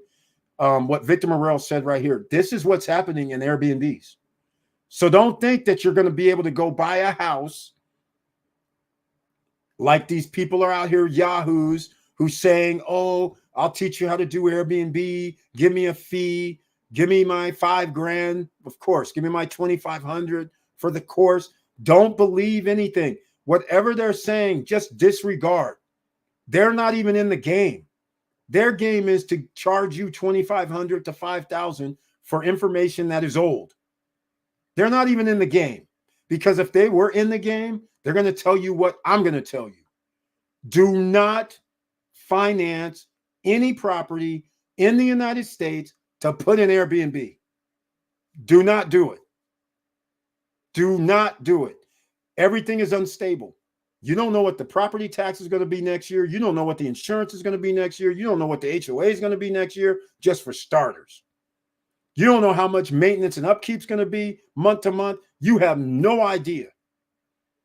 So I would not recommend doing any such thing. The only recommendation I've ever talked about is getting something in a high tourist destination, such as the Dominican Republic. Even better, 60% of all tourists land at a certain airport, which is Punta Cana in the Dominican Republic. So why would I not recommend Punta Cana for short-term rentals?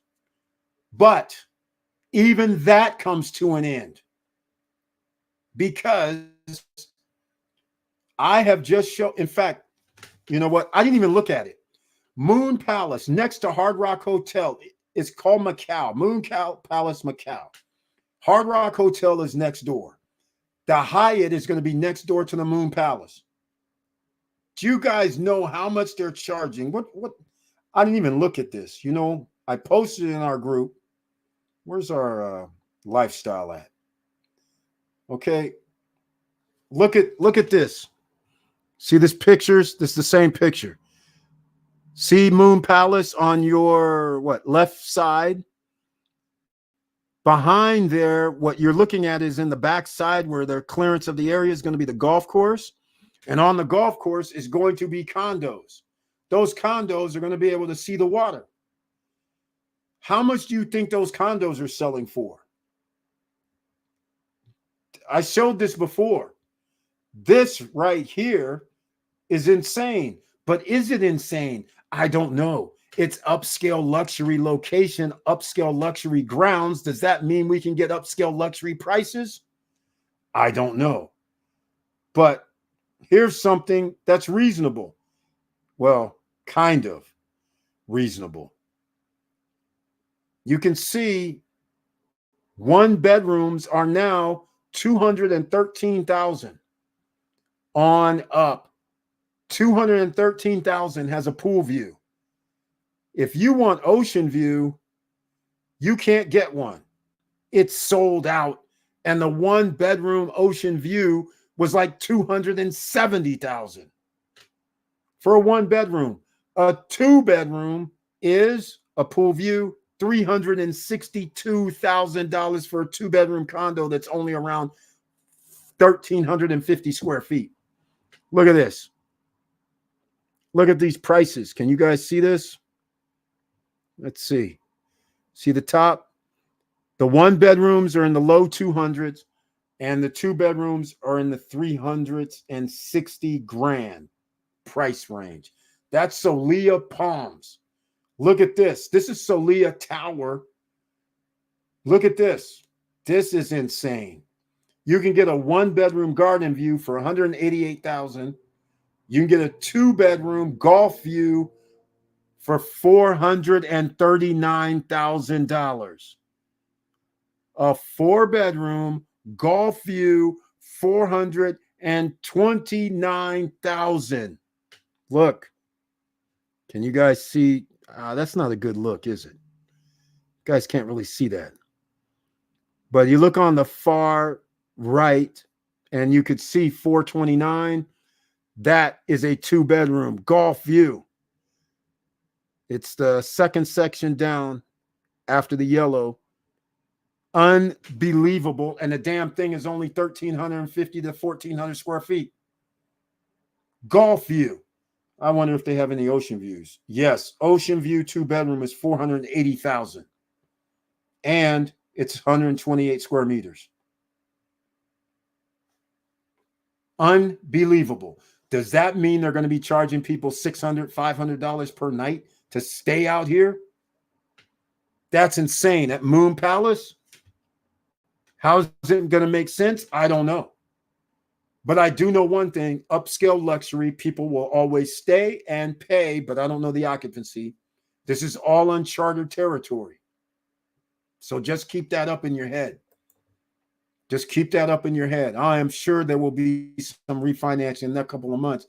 But if the banks don't relax the debt to income ratios, unfortunately, many won't make it. Exactly. I have some family that took a big L. Yes, Victor Morel, you're exactly right. Exactly right. You cut because that's what we talked about. And in fact, I should reiterate this right now because that is the whole thing. We talked about this the last couple of weeks. If somebody's offering you a debt to income ratio above 30%, or yourself, if you're going to take a loan above 30% debt to income, all I can tell you is don't do it. Number one. Number two, once you get into the 33, 34% and up debt to income ratio, the default rate goes sky high. The reason why people don't think anything about this is because you have to start thinking about something. You go out here and say, I want a $500,000 house, which is obviously going to happen because the median price is $442,000. So you go, okay, I'm going to get a 4% loan on $500,000. And so you go, okay, that's going to cost me $28,000 per year. I make $100,000. Okay, that's safe. But let's just say you made $90,000 and we still have the same equation. It's 10,000 less, but see that 10,000 less now means a couple of things. You're going to be paying $2,000 per month, which is $24,000 a year. So you're going, oh, this is beautiful on paper. Then after you get your house, you find out your HOA is going to cost you $4,000 a year. So there's $30,000. Then you find out your insurance is going to cost you $7,000 for the year. So now you're up to $37,000. Then you find out that your property tax is going to be 1.5. Your property tax is going to be $6,000. Now you're up to $42,000. Just off of not even paying your electric bill, your lawn upkeep, any maintenance that comes up. After tax, you take off another 20,000, 70, we'll say 65,000 because most people have state taxes. So you got 60,000 and you're up to 40-some thousand. You have $1,000 a month left over. You haven't even gotten groceries yet. You haven't even paid your electric bill yet. And you're wondering how people live paycheck to paycheck? That's how. Even at the 28 to 30% debt to income ratio on 90%, which is actually over 30. But the point I'm trying to make is you're putting yourself in a bad situation when you're trying to be over 30% debt to income ratio. That's why there's a higher default rate, significantly higher. Most people, 28% and under, is in the safe zone because they make enough. That 70% difference matters. All right. So you're going to take big L's by doing these high risk, high rewards type things. All right. Victor Morel says the 2 bedrooms are sold out. Are they a Moon Palace domain that close to the ocean? Yes. Yeah, they're on the Moon Palace property. So in other words, you leave your condo, you go to walk to Moon Palace. You get in Moon. It's like Hard Rock. Well, better than Hard Rock, from what I understand, because, okay, first of all, Moon Palace is like, well, it's the same family. It's Hard Rock. But what I'm trying to say is you can walk. Well, right now, they have something called Zabella Beach. I don't really know the makeup of what they're going to do with the condos and Moon Palace, because you should be able to walk to the beach without having to go to the beach club. I'm not sure how they're going to do it. But if they do it like Hard Rock, then I'm not going to be down. I don't like that locked in situation where I can't walk to the beach, even though I'm 100 yards from the beach. That's crazy. So we'll see what happens, but it does not matter. They're up in price. How are you going to buy a 2 bedroom for $436,000? $430,000. A 2-bedroom that's 1,400 square feet. That's crazy. But people are buying because they believe Macau is going to be this upscale luxury location where people are going to spend $700 per night. And I disagree. I'm sorry. I just disagree. I don't know how that's sustainable. The reason why I say how's that sustainable is because now something else has to be sustainable. The all-inclusive Moon Palace Hard Rock would have to charge people $1,000 per night and up in order for me to pay $700 or $600 a night for a 2-bedroom condo. Because I'm like, this is crazy. And how am I going to spend a 1-bedroom for $230, $240 and make money? Because if I rent it out, and I'm hoping, well, they're not condo hotels, but now I have to get $250, $240 per night at least. But in the upscale luxury area, let's say I can get $350 a night. That would be nice for a 1-bedroom. It just boggles my mind. You're going to charge $300 a night for a 1-bedroom when I can stay anywhere else in Punta Cana for a third of that price for a 1-bedroom. There's got to be a great reason for me to stay here, because I can get to the beach staying in a lot of places, and I don't have to spend $300 and something a night. So it doesn't even make any sense. I can stay in a 1-bedroom 100 yards from the beach for $700 for the week. Less than that, actually. In Los Corrales, I'm referring to, because that's the only place you can stay. Cap Cana, it's going to cost me a little more, but it's no great advantage. Just name. So, and quite frankly, if somebody said, Eric, you can pay $90 or $80, well, I don't even pay that, but you can pay $80 per night for a 1-bedroom in Los Corrales, or $80 a night and stay in Cap Cana. You know where I'm going to stay? I'm just going to tell you the real. I'm staying in Los Corrales. And then another person will say, wait, it's not as nice as an area as Cap Cana. And then I'm just going to turn to them and say, okay, you go stay over there. I'll stay over here. And I'm going to shoot you pictures of where I go when I'm in Los Corrales, because my pictures are going to be different than theirs. My pictures are going to be at Cat's Corner, at Our Republic, at the Suites. I can't remember what, the Ducati Suites, where there's music, free music playing by bands. And I'm walking to the beach and hanging at the beach club just like you are in Cap Cana. I said, I don't understand. Why am I going to pay more? It doesn't make any sense. So this is what you're going to run up against, is because you can only charge so much when you have all-inclusives that charge $350 per night for all-inclusive. And I don't mean the best all-inclusives. What do I mean by this? I can't stay at Hard Rock with all their amenities for $350 a night. But I can stay at a whole bunch of other all-inclusives that do have a little water park, a little pool, a little rock climbing, and it's on the beach, and all I can eat and all I can drink. So why am I going to stay in a condo or a villa for $350 a night with 2 people when I have all I can eat, all I can drink, and some shows, and I'm at the beach? Why am I going to do that? There's a cap. People don't think like that. They're not making Margaritaville everywhere. They're not making this. This is crazy. You can't do this on an island. First of all, what DR is doing on their island right now, they did everything right so far. We'll have to see how this goes. You said Ritz-Carlton is coming next to Moon Palace? Yes.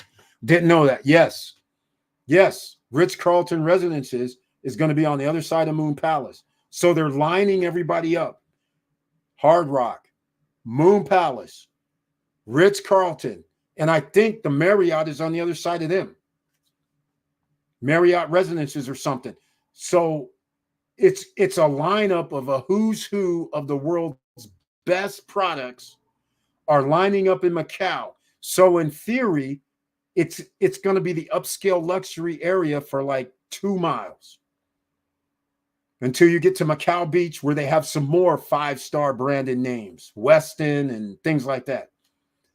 So in theory, you're going to have this lineup of all these hotels that's upscale luxury.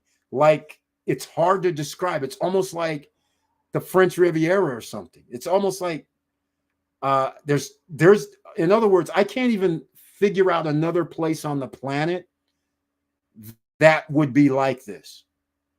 Literally, if anybody can think of another place where I can have Hard Rock, Moon Palace, Hyatt, Nobu, Hilton's, Marriott's best products all lined up next to each other. Where is that? Where? And all I'm going to say is that's not a bad thing, because generally whenever you have that, that's Monaco. But that's where the rich play.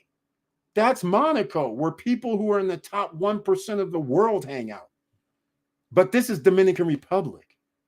So they're lining these places up based on the fact that they think there's going to be a data center there, tech centers there. They're bringing in all these people that have this extra money, the film industry, which is pseudo film industry, all of these things.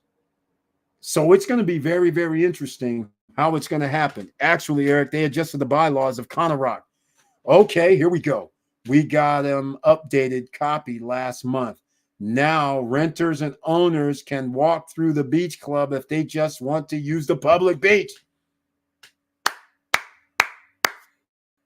I'm glad you guys were listening.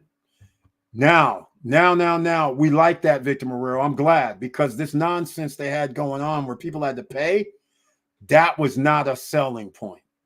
So this is great news, because they had no, I mean, that was just silliness, what they were trying to do out there. That was silliness. If that's the case, that area of Macau will suck up a lot of high-end renters. Exactly. Can't wait to see if Moon Palace and Ritz-Carlton will have the one-day passes like the Hard Rock. They will. Victor Marrero, all these high-end places have vacation clubs, and they're all going to have the one-day pass, because the one-day pass allows them to get extra money for nothing. Remember, it's already open. Who cares if there's an extra 100 people that come in through the day? They're not going to turn that money away. So, yes, they'll have the one-day passes, just like Hard Rock. They're in the business of their hoteliers. That is their product. Hard Rock has a vacation club. Hyatt has a vacation club. And Moon Palace has its vacation club. And, in fact, all-inclusive resorts have their own vacation club. It's in-house, so people don't even realize it exists. And that's why Moon Palace here, Moon Palace in Mexico, a person can actually vacation between them if you sign up for their vacation club, and it ain't cheap. Their vacation club could be 80 grand, 100 grand. But you can go over to the Yucatan, go to Moon Palace over there. You don't have to come here. But now they already have hotel rooms. They're not 100% booked up. Think about this. This is a beautiful plan. Derivatives. You have 100%. You don't have 100% occupancy on any of your properties. And if you do, then people can't book it. So all the time you have rooms available, you have a vacation club on the side where people are signing up for 100,000, 150,000. And then they say, oh, yeah, I'm going to use it for 6-7 days, 6 or 7 nights, 10 nights. Depends on how much you pay to sign up for the amount of nights, right? It allows you 10 nights or 15 nights, but you paid $100,000. You don't own jack crap. But you're able to go to Moon Palace in Cancun, Moon Palace in Macau, Moon Palace wherever they are, Hard Rock wherever they are. Everybody has these. That's the little secret that people don't understand, how these guys stay in business, because they have another vacation club within their hotel system. And that's why all these guys are signed up generally with the same promoters that list their companies around the world for tourists to rent from, because they can insert their own travel club members into the equation without doing too much. Colluding. All right. A lot of people don't know hotels collude. This is a travesty as well. They collude. So let me ask you guys something. If Hard Rock, Moon Palace, Hyatt, they're lined up together. They all use the same company to do their hotels. Why would there be a great deviation in pricing? There wouldn't be, right? Pricings are going to be within 10% of each other, right? So when you now go and look for hotel rooms and things like that, why are all the hotel rooms generally the same? Because they're in the same system. All right. Don't let me get excited. They collude. Hold on a second. Reservation system. I forget who it was. Oh man, I wish I could remember their name. Cry. Yeah, it starts with the C, I think. I can't remember their names. Let me see if I can find this real quick. I put colluding. I'm sorry. I put in the wrong words. Hold on a second. All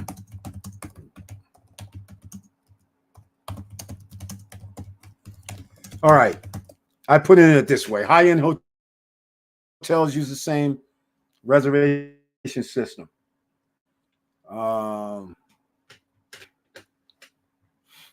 Okay. I'm trying to find out what the name of it was. We got Amadeus. Yeah, whatever. That's not who I'm thinking of. Okay. I'm just telling you right now. It says Marriott uses its own reservation system and global distribution platform to optimize occupancy. Marriott also works with third-party distribution channels and grows channels. Okay. They're giving you half-truths. They are all in the same system. Don't believe the hype. I'm trying to find out who it is. I wish I could remember who it is. Okay, maybe that'll be a video that I'll do one of these days so I can just bring it up so everybody will be like, are you kidding me right now? Are you kidding me? And my Holiday Inn IHG, they actually joined the system now. So this is why Holiday Inn properties, which are in their vacation club, when you go to book online at IHG, that's why their prices now are sky high. Because remember, they have condo timeshare hotels. And so now that's how they're blocking owners. They've joined the party with Wyndham and all these other guys where they actually block in because they can get a higher price. So they only want $1,100, $1,200 for a week from owners. But if you're charging on average $550 per night, you get $3,500. You're going to say F those guys too. They're only giving us $1,200. How many of these $3,500 nights are we supposed to, $3,500 weeks are we supposed to give up here for each unit in our complex? And we have 100 units. 100 times 2,000 a week. You're going to give up $1 million a year in revenue? I don't think so. All right. Anyhow, enough with that because our conversation tonight, you will be left behind unless you do this. You're going to have to invest. You're going to have to make even smarter investments than you did in the past. You can't do it Airbnb. You just can't randomly do Airbnb anymore. You cannot just go, well, I'm going to buy something in Palm Springs. I'll be fine. Well, that blew up in people's faces. I'm going to buy something in Orlando. I'm going to be fine. No, that's going to blow up in people's faces. I'm going to buy something in Hawaii because everybody goes to Hawaii, right? No, that's going to blow up in your face. You have to be strategic. You have to be analytical now. You have to say, hey, there's an all-time record high by air transportation to an island, such as Dominican Republic. For that island, 60% of passengers landing by air land at Punta Cana, Dominican Republic Airport. 60% of 10 million people is 6 million. If they have 11 million people next year, now you're over 6 million, you're into 6.6 million. Every year, as long as they increase, that means people that land are looking for a place to stay. That means your place. So now the question becomes, how much can we charge? Hotels are looking to extract the most because they're 80% occupied, 83% occupied on average. Then those are all inclusive generally. Then they go to Airbnbs. So you have to remember, Airbnb is not the first choice. The all-inclusive hotels, even though somebody's going to pay $500 or $600 per night, or $800 or $900 or $1,000 per night at the all-inclusives, they still are not picking the $150, $100, $80, $75 per night Airbnbs. Occupancy rate is 83% or higher, depending on the time of year. But over the year, it's 83% for hotels. It may even be 85%. Who knows at this point? It used to be 83% a year ago. So if Airbnbs in Los Corrales has the best rate, if you the average price is $50 per night, studio, 1 bedroom, they do 71% occupancy. That's the most in Punta Cana. Any other location is way below. They're in the 40s for all other locations. There's a reason. All other locations is what I talked about earlier. This applies everywhere. Is when I said, where would I rather stay? If somebody said you're paying $80 per night, you stay in Cap Cana or you stay in Los Corrales. You're staying in Los Corrales if you know the area, because you'll be like, every time I walk out my door, I have choices. If I'm in Cap Cana, every time I walk outside my condo, there's nothing there but a golf course. There's no restaurant. There's no bars. There's no mini mart.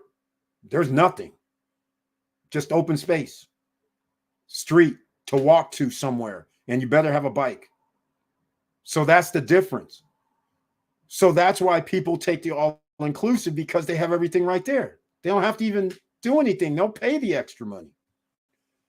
Versus now, after you get past there, now after you take away the 71% for studios and 1 bedrooms in Los Corrales, everybody else falls to 40, 45%. And when you start doing 2-bedroom units, that starts dropping. It's not 71% in Los Corrales. It's like 48, 47%. And now you have to decide, is it going to be worth an investment? Yes. When these guys get 12 million, and now you have a 97% occupancy, and the all-inclusives are going to be charging people $900, $800, $700 a night, that's when people go, whoa, wait a minute. Everybody's charging $700 a night for the all-inclusives. Is that going to happen? I don't know. But if it gets up to that number, now people have no choice. They'll say, okay, well, look, we're not going to be spending 5 G's for the week. I think we can go stay somewhere for like $1,500 and have a 2-bedroom or a villa for $2,000 for the week. And we'll spend $2,000 more party. I mean, that's a lot. So why are we going to go stay at the all-inclusive? That's what's going to have to happen. That will happen. But that's when the hotels get booked up to everybody's in the 90s, not 80s. And so that's going to take another year. That's why 2025 was the date where we get to 11 million. Because we're going to have our number this year, 9.5 to 10 million passengers by air, right? We're getting there. So the question is, what's going to happen next? Well, 8.5 to 9 is going to be this year. 9.5 to 10 is going to be next year. So after next year, what happens? 11 million? 12 million? I think that's what's going to happen. And then now you're going to see a change in the guard. But luckily, everybody's going to have their deliveries next year or the year after. So that'll be a good thing. All right, we're going to wrap this up, ladies and gentlemen, because you better be doing something now. Getting a business, buying dividends, buying stocks.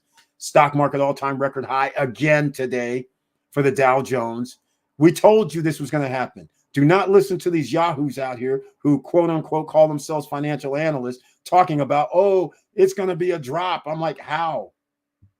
You can borrow your way into anything right now with interest rates decreasing. People can borrow their way. If they don't even have the cash, they can borrow. So that means they can buy. You have credit cards. You can go to the bank and borrow. You have refi opportunities. You have everything. So that means you need assets. So when things go bad, you can always borrow. That's what you need. I think the sweet spot for nightly rate will be 100 to 150. Anything above that, you'll be getting too close to some of the all-inclusive resort places in Punta Cana. I agree. And it's funny that you mentioned that because there are right now, I forgot all about this. I use $300 as the all-inclusive rate. There are actually all-inclusive places you can stay in right now that's $200, $175 per night. Yeah, it's not going to have anything special, but all you can eat at their restaurants, all you can drink at their bar, whether it's good or bad, so be it, and you're at the beach. And you might even have a place that has a show or two. So why would you stay at a place costing 100, like he says, 150 a night when that includes nothing but a pool? So why are you going to stay there? There has to be a catalyst. The catalyst isn't completed yet. So the good news for everybody is you bought like E. White, like Joe Nay. You bought Victor Morrell. Everybody bought under 250,000. That was a must. Once you go outside of that price point, you're going to be in danger. At least that's what I feel. Because I'm not agreeing with people owning a 2-bedroom at 436,000. I'm not thinking that I'm going to be able to rent my 2-bedroom for 500 a night. Even though it probably will happen. But why am I going to take that high risk? It's unnecessary. The amount of money, okay, let's go this route. 20% down for 400,000 plus, well, it's 430, 440. So we'll just call that $90,000. An hour ago, we just talked about spending $5,000 for 470 per night. I mean, 470 per month.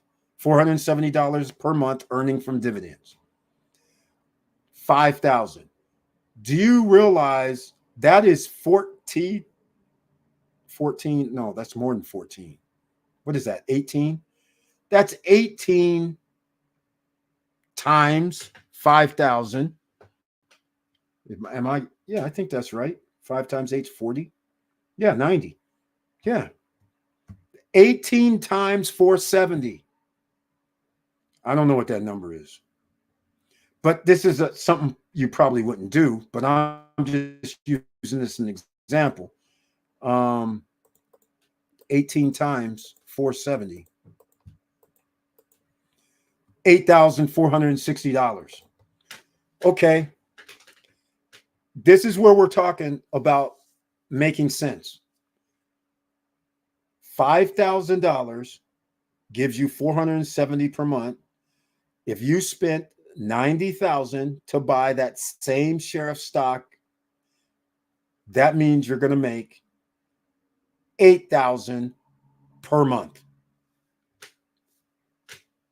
Why am I going to give them 90,000 and then have to give them 40% over the next, let's just say 3 years. I don't even remember because I'm actually a broker for them, but I'm not interested in selling it because I'm still waiting to hear, is this a condo hotel? That's all. But the point is it when you start talking about the numbers, it makes no sense because now not only did you give them 90,000, now you owe 160,000 over 36 months. And now you're going to owe like $4,500 per month.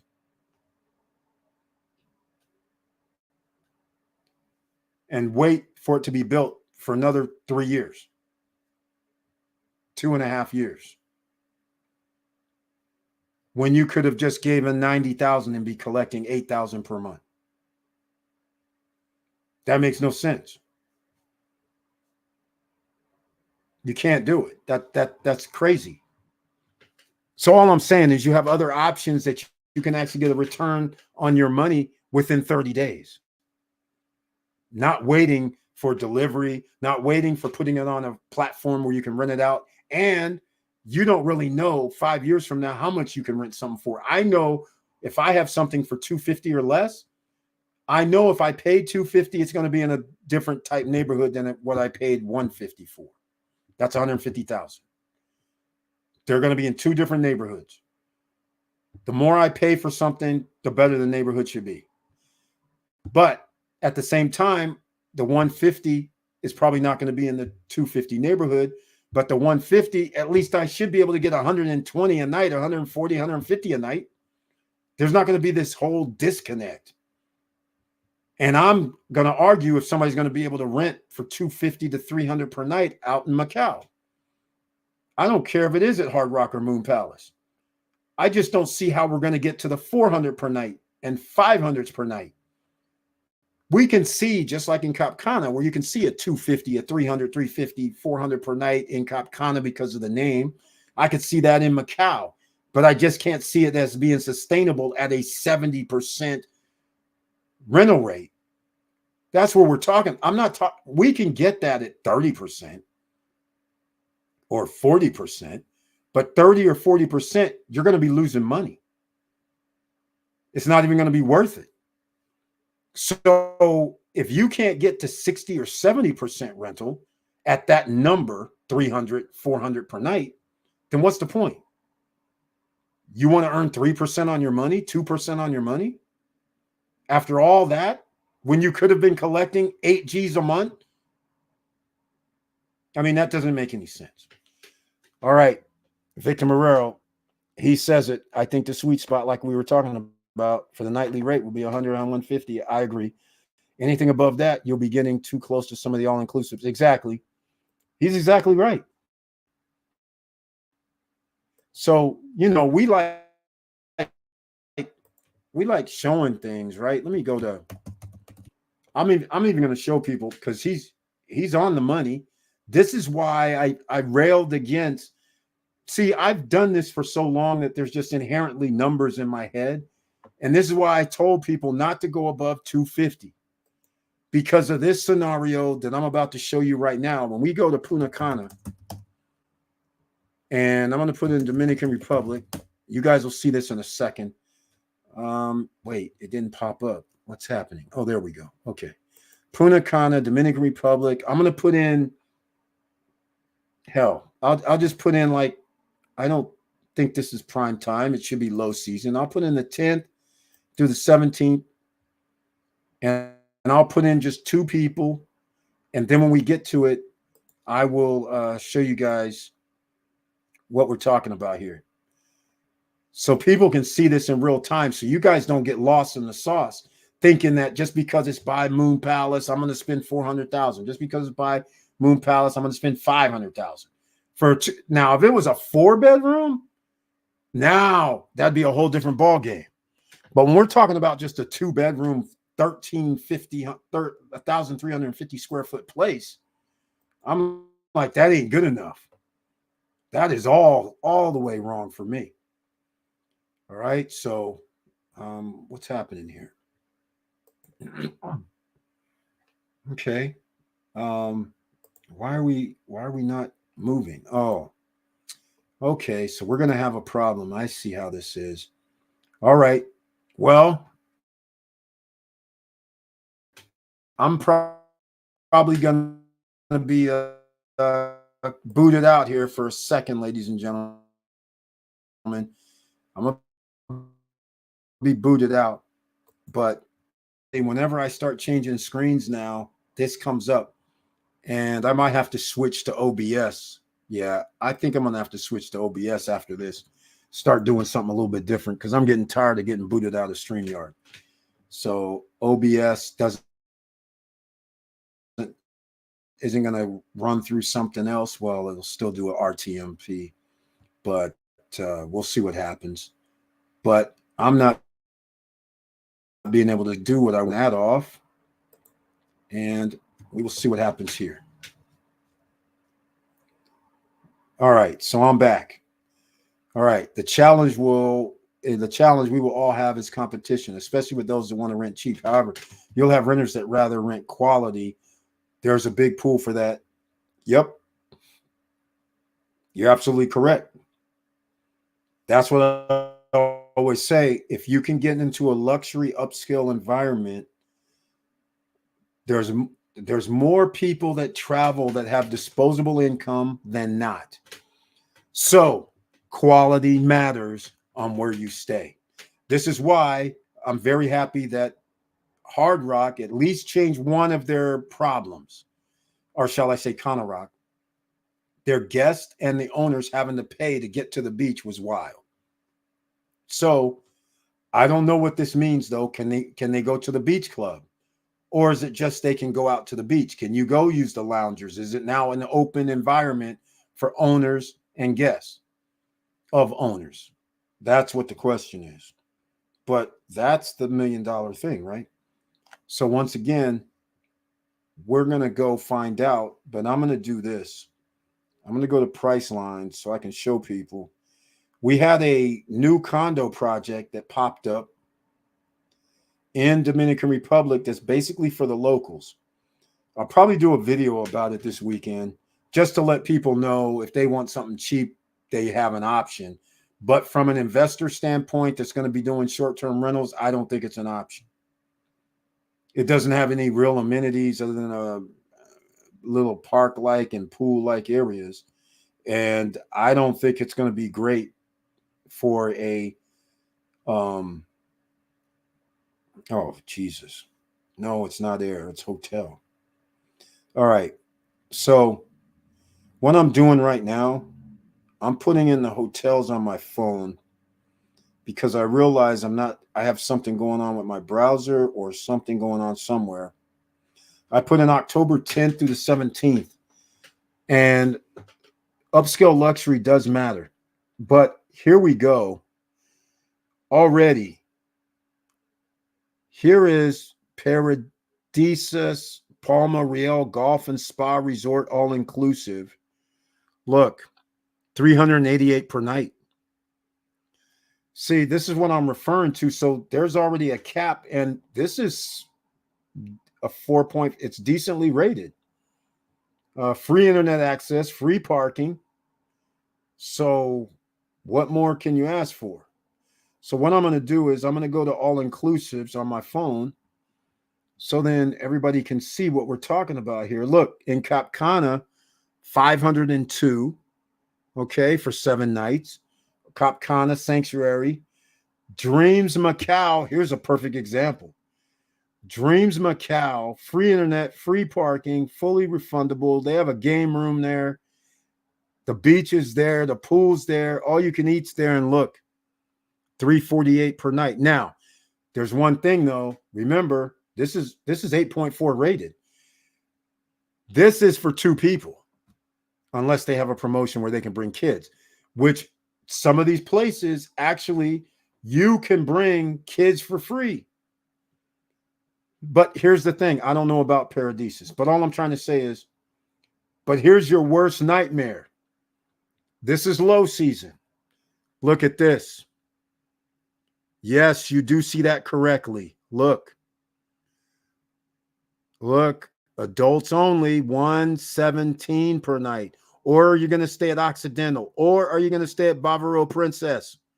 117 per night on Priceline. 2 people. But look, if you're going to spend $120 in the 1-bedroom or 2-bedroom condo in Bavaro or anywhere else on the island in Punta Cana area, and you find this 117 per night for all inclusive, I'm like, how are you? You're only going to spend $1,000 for the week. All you can eat, all you can drink, and you're at the beach. What do you? I just don't. Now you understand why they are 83 to 9 to 100% occupied, because they have these deals. You can't afford to do that when you're not a hotel. You can't buy a $200,000 place and then think you're going to be good at $110 per night, because you're going to have to rent at an 80% clip in order for it to make sense. Oh, well, that's if you care about making more than 2 or 3% on your money. I'm assuming you want 10% or more on your money is what I'm saying. If you don't care about that, then I just question why you even waste your money. 5%, you might as well put it in the stock market. 8%, might as well put it in the stock market. That doesn't even make any sense. So that's why you have to cap yourself. You can't just willy-nilly go, yeah, I'll go buy this villa for 400 G's. Okay, that's nice. You can sleep 6 people, 3-bedroom, 2.5 baths, or 3-bedroom, 3 baths, whatever. But can I get, at this price point right here, for these all-inclusives, obviously this is one of those price breaker things, but look at this. Look at the one below it. This is the Bavaro Princess for $141.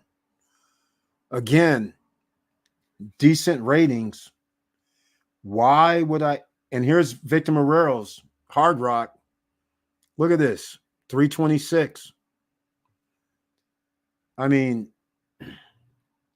I don't know how you're going to be able to sit in the same ball area as them and go, oh, hey, I have a 1-bedroom. I'm going to charge you $200 per night, $250 per night. The people are going to look at you and be like, okay, that's nice, but for $70 more per night, I got all I can eat, all I can drink, and amenities. So it's worth the extra $400 or $500 for the week, because I'm going to spend that anyhow if I have to go eat out or go to the grocery store every night. So, or every day.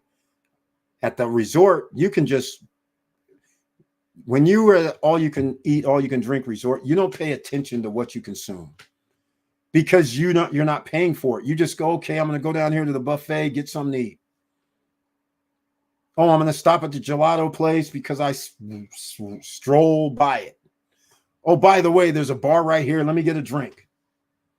You're just going to do stuff because you're actually walking right by it. And you don't have to pay for it either. You're like, okay, I'll go to the Asian restaurant at noon.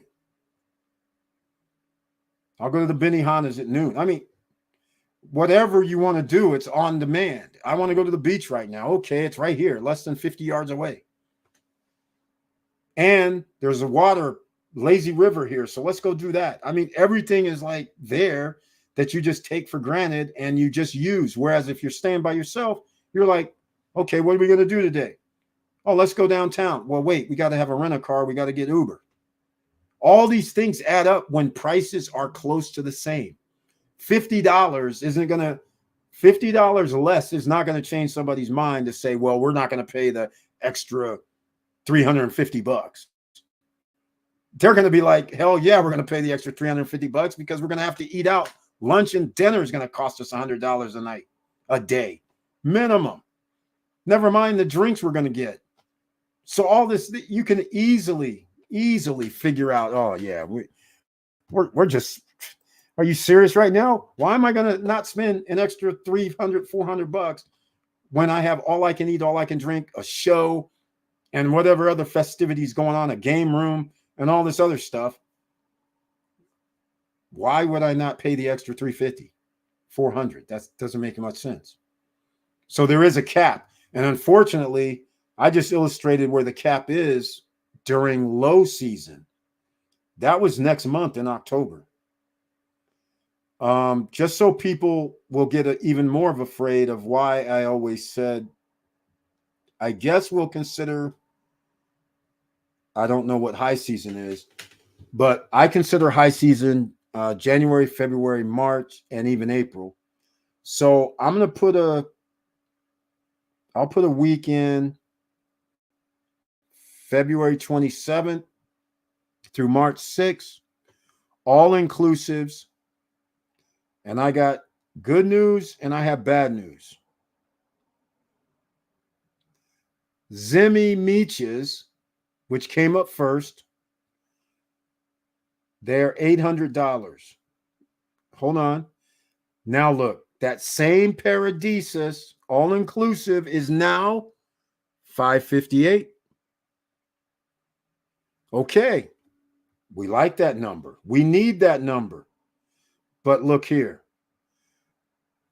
Bavaro Princess, Ria Republica, Baibe Principe Gran Turquesa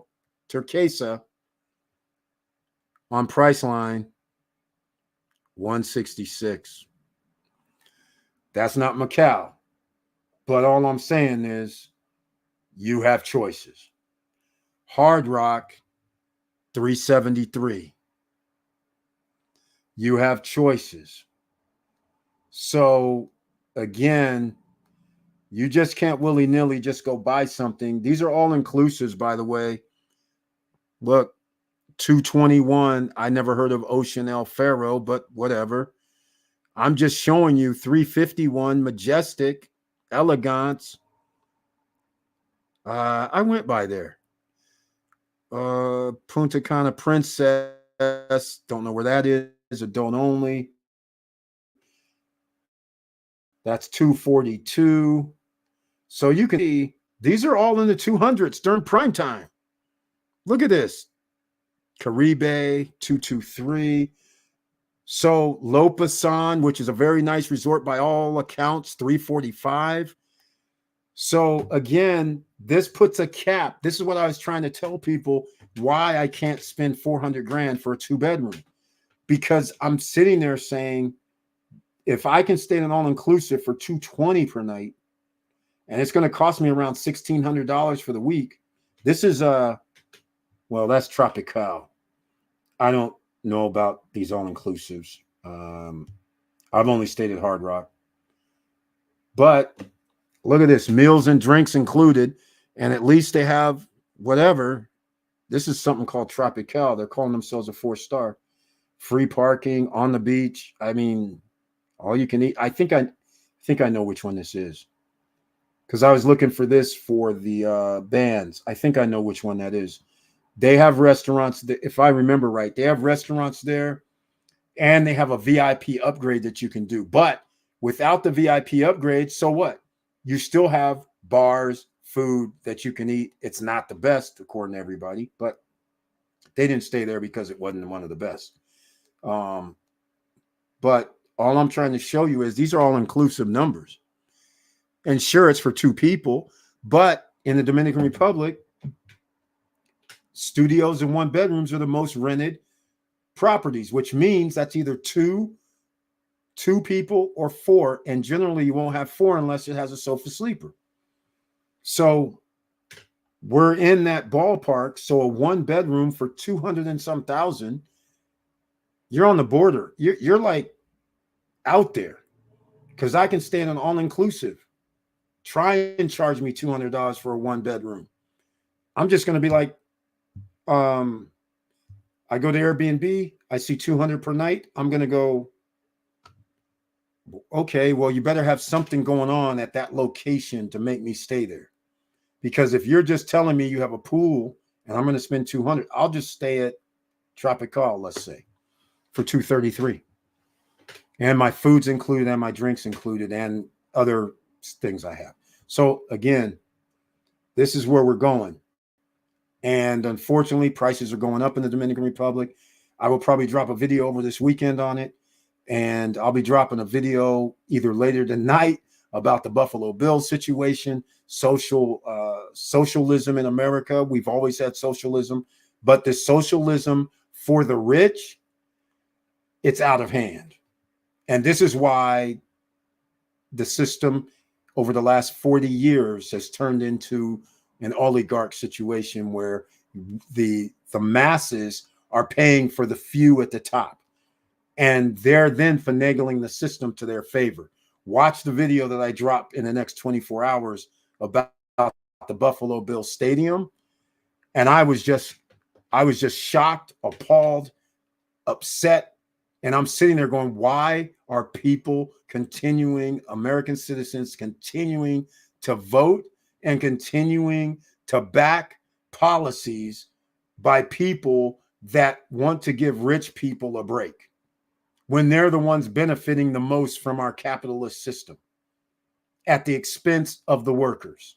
They're not paying you what your livable wages are, and you're supposed to live paycheck to paycheck, and then you're going to build them stadiums? That is wild to me. This is so wild. So the guy that makes that has $7 billion worth of net worth gets a $1.7 billion stadium built for him. His contribution is less than a fourth of it. Meanwhile, the Seneca Indians, because they got, how shall I say, shafted, having to give the state of New York $600 million, which the state of New York turns and gives to the billionaire's cause. And then they go to the taxpayers in the Erie County and say, we need $250 million. That's our contribution. And then the NFL gives these guys a $200 million loan, and they get it back from ticket sales. So no, it doesn't cost them anything. And these guys only have to put up, worst case scenario, $400 million. Are you tripping? Meanwhile, your taxes just went up, ordinary citizens of Erie County. Your taxes just went up, New York State, because that $600 million that they just gave towards the billionaire should have went into the taxpayers' coffers. So our taxes wouldn't have to be paid and our infrastructure would be handled. But instead goes to a freaking stadium. You guys should be pissed. I'm pissed for you. And I'm pissed for other reasons. A lot of other reasons. All right, a lot of other reasons. Me and the federal government, we ain't got no love lost. So Victor Marrero, unfortunately, the only people that's going to be able to rent cheap is going to be people who bought cheap. So I'll give you an example. Remember the one bedrooms at Conner Rock, at Conner Bay area used to be, you could have gotten in at 89 grand, 79 grand. Those people have no reason but to charge $80 a night, $90 a night, whatever. The new people at Poseidonia who's buying a one bedroom for $230,000, they're in a whole different ball game. Meanwhile, the other guys out at Conner Bay, Conner Rock, is going to be charging $80, $90 a night and being happy.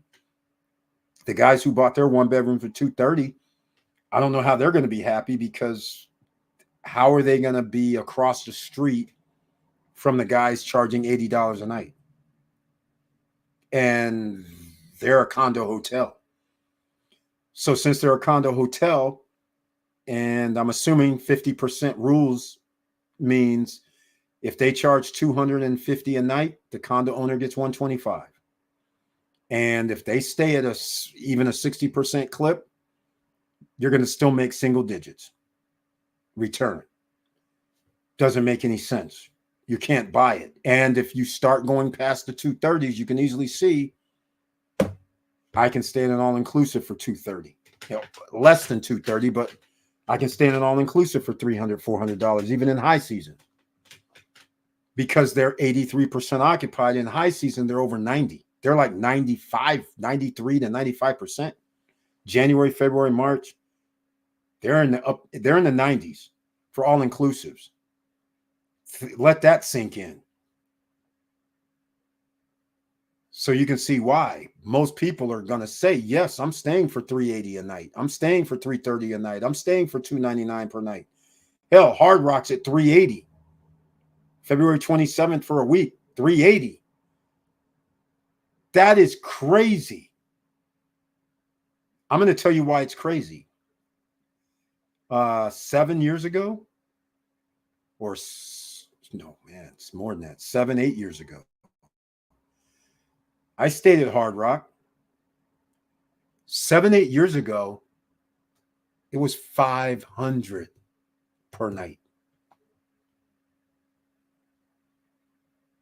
Let that sink in. They're charging less now. Why? All those all-inclusive places that they're building, that is now competition for them. Now they're all competing. And they're making so many, and these places have thousands of units. So just think about when Lopasan came online, and that added I think they have a couple, not a couple. I think they only have like 1,000 units.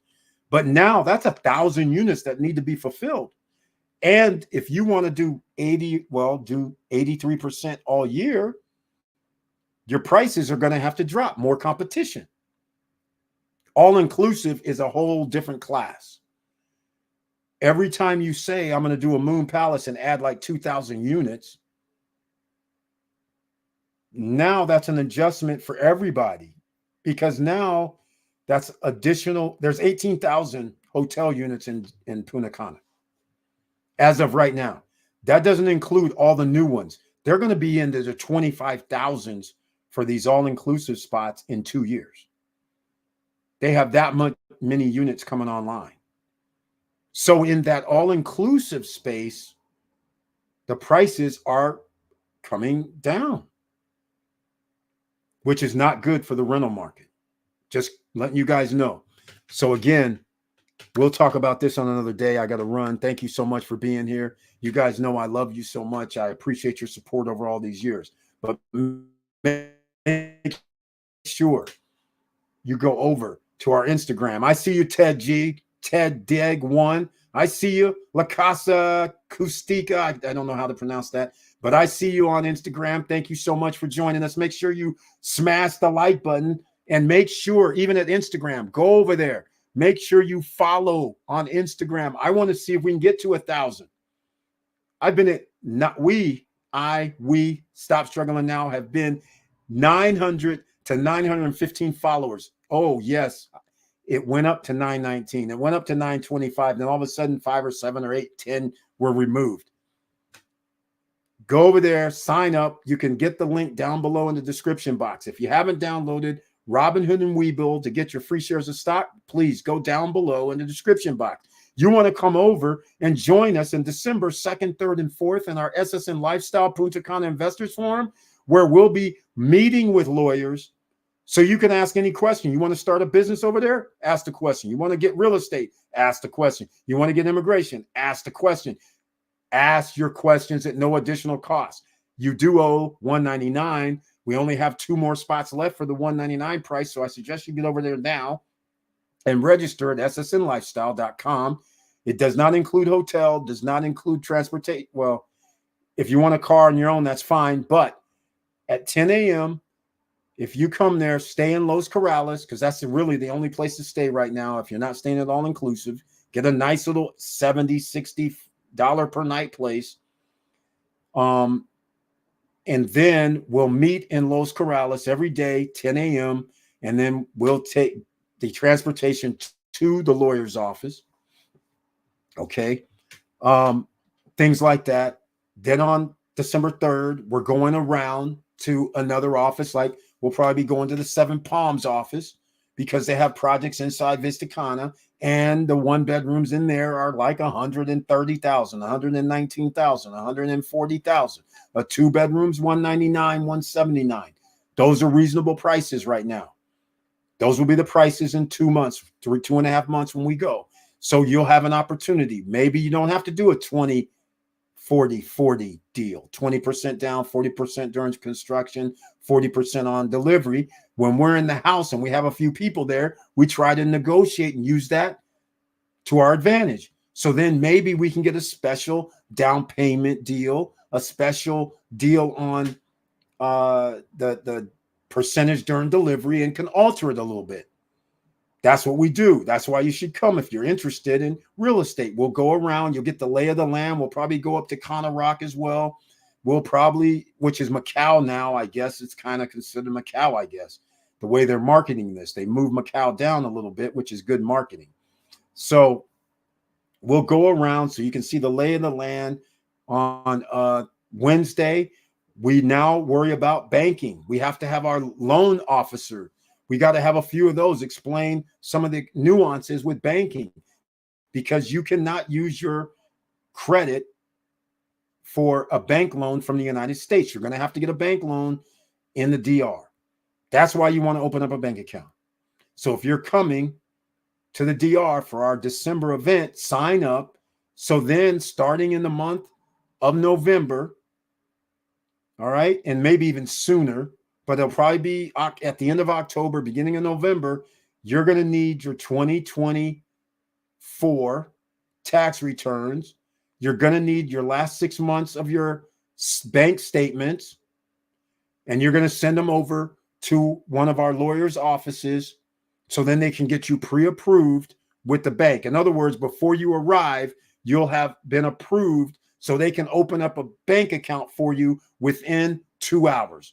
Even after you're approved, it's going to take 2 hours. Imagine if you're not approved. It would take you 2 to 5 hours in the bank signing stuff. And even then, you don't get to leave with the bank account. They'll call you up in 15 to 30 days later with your bank account number. We're avoiding that. We're bypassing all that. You'll have a bank account number the same day. You will be able to deposit $500 minimum in your USD account and $100 pesos worth, $5,800. That's the minimum that going into your peso account. Then some banks, like Scotiabank, gives you your debit card. Other banks, like Banco del Haro, well, we normally don't use them for doing the thing. But anyhow, Banco del Haro, it'll be 30 to 60 days before you get a debit card. That's how crazy it is.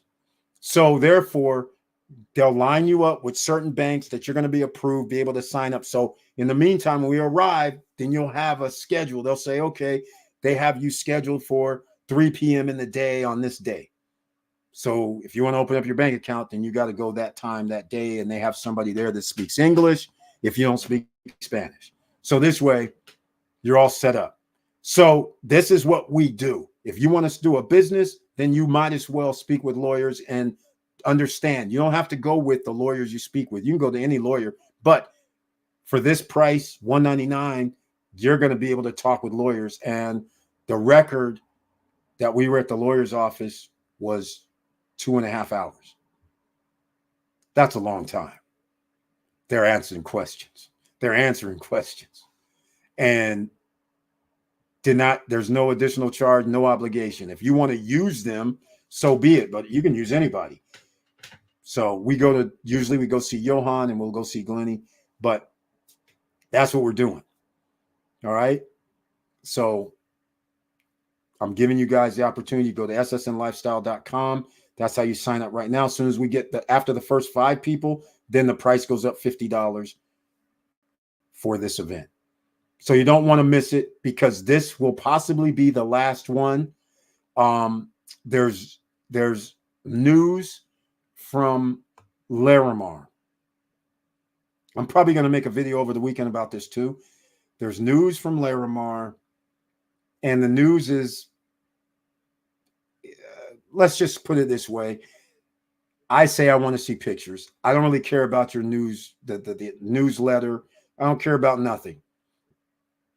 Just show me pictures that you're laying a foundation, or you've dug up holes, putting in elevator shafts, something. I don't really care about the environmental license. I don't really care about everything's underway. I don't really care what underway means. Underway means you're moving dirt around. Let me know when you're putting footings in, putting concrete down somewhere, blocks down somewhere. That's what counts to me. But they have an announcement via email for all owners. All owners of Larimar should have received an email. I did. So I guess I'm still an owner. No refunds coming.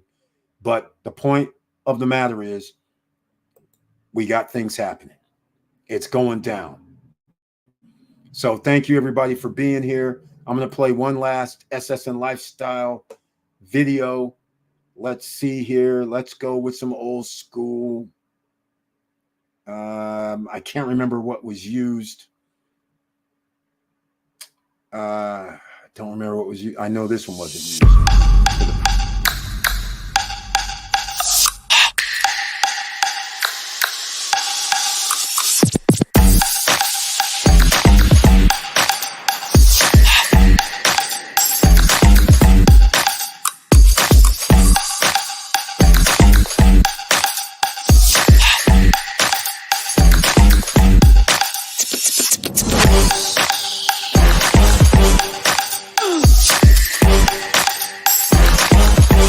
Come on, come on.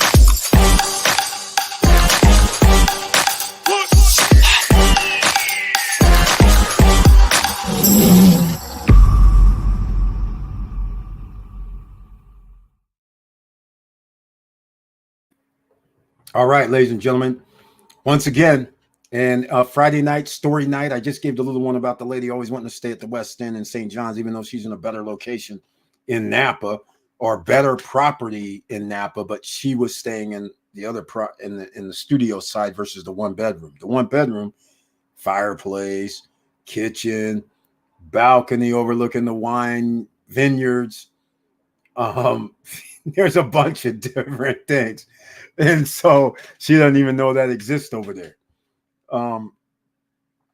But the other story, since people are here, since I did play the Super Bowl stuff, I just want to remind people that I invited people to, I was on here for 5 years already. 2 of the 5 years, I invited people to come to these Super Bowl events. And guess how many people came? How many people showed up? Even though I said, this is where we're going to this, and show up. How many people showed up? 0. 0. And not only that, just like right now, you can go look. Well, I don't know if you can, but there should be the Super Bowl parties. There should be the Maxim. There should be the Sports Illustrated. Those are 2 that you want to go to. I don't know the other ones. Okay. But it used to be pretty simple. It used to be Playboy, Maxim, Sports Illustrated. And Sports Illustrated wasn't the top one. It was Playboy, Maxim, everybody else. That's back in the day. And again, there's a difference in how they do things now. Back in the day at these parties, it used to be literally a friendly atmosphere. What do I mean by friendly atmosphere? Everybody's always friendly. But it used to be more like a restaurant. What do I mean by restaurant? What I mean is when you go to a restaurant, you could sit down. You can chill out, mingle, like a nightclub, sit down, mingle. But then over the last 7 years, they've turned it into a nightclub atmosphere. So if you want to sit down, now they put down VIP, you can sit down. But if you're not VIP and you bought a ticket, like these tickets are $1,000, I think now, or something, $750, whatever, expensive. A regular general admission ticket you buy, no seating, standing room only. And yes, you have hors d'oeuvres and little things, but now the hors d'oeuvres are not hors d'oeuvres like they used to be. From 2000 up until actually Super Bowl 50. Super Bowl 50 is when things changed. Before Super Bowl 50, everything was awesome. So I'm giving a little side story to the Super Bowl and the special event parts, well, Super Bowl party in this case, since I actually showed that little video. But from 2000 to Super Bowl 50, everything was different. And here's what was different. You walk in, everybody, there was no VIP section. Everybody got in, everybody had a seat, and everybody was eating real food.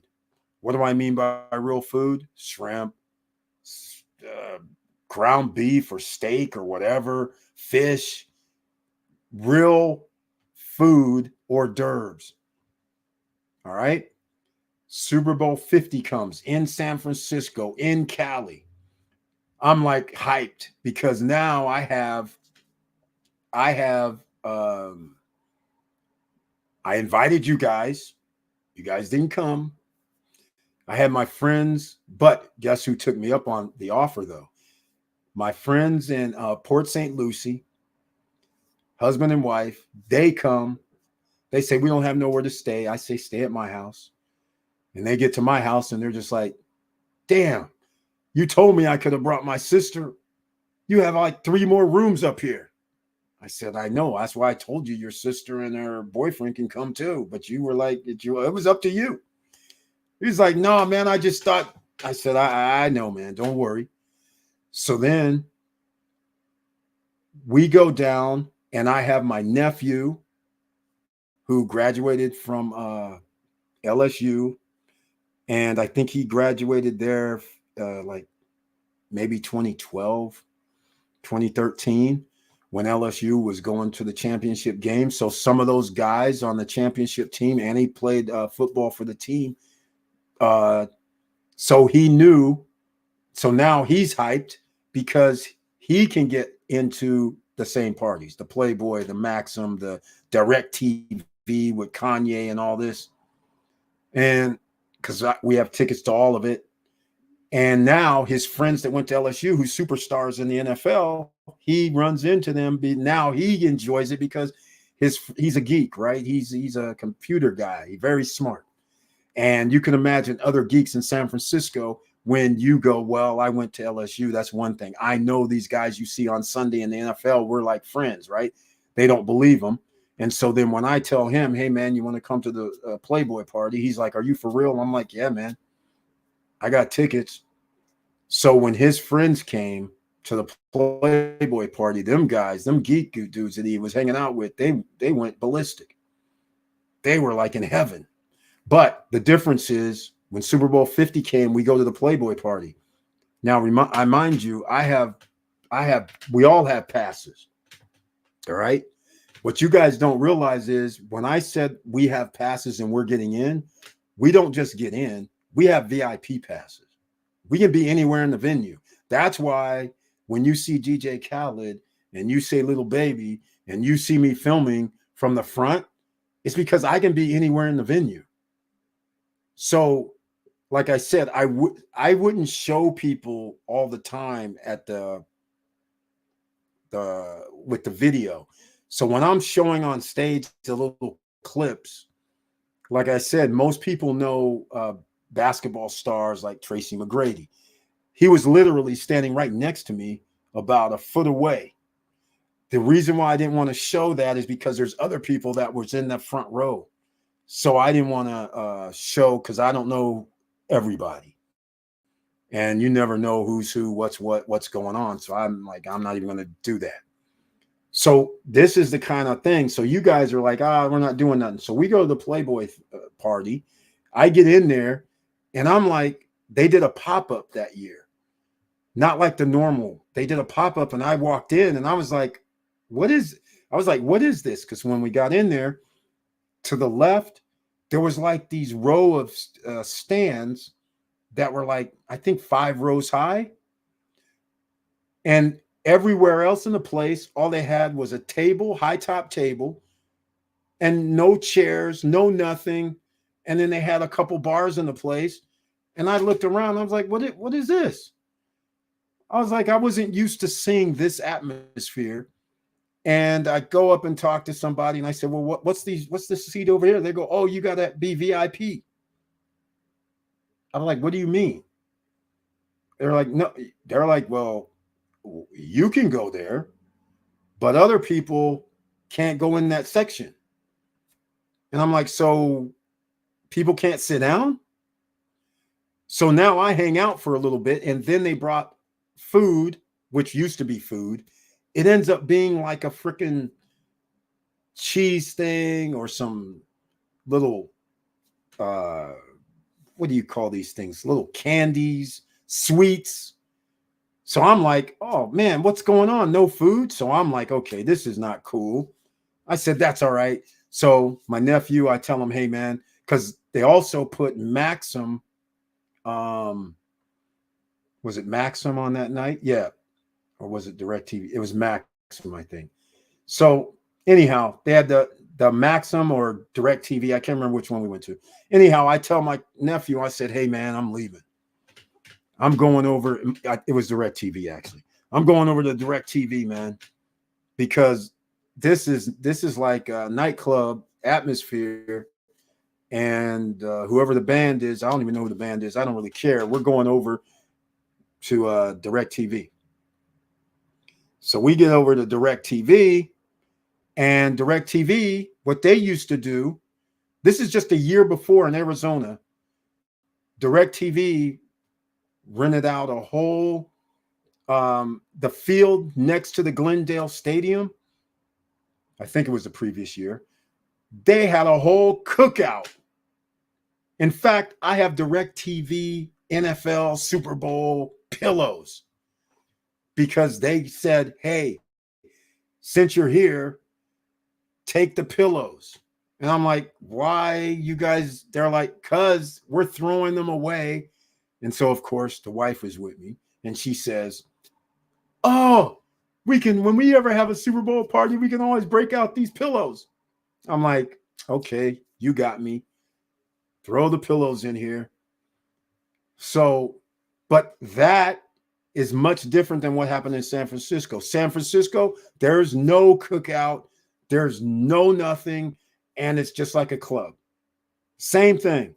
No food, these stupid ass hors d'oeuvres, and the music even wasn't even that good. So now I leave there. I'm like, okay, I'm done. I'm going back to Suites at Fisherman's Wharf because that's where I'm staying. That's where we're staying, actually, because we have a 2-bedroom Suites at Fisherman's Wharf. And so the next night is Maxim. And that's when I have my nephew, his friends. I have now one of my daughters comes from San Francisco, from Sacramento. And she has her friends.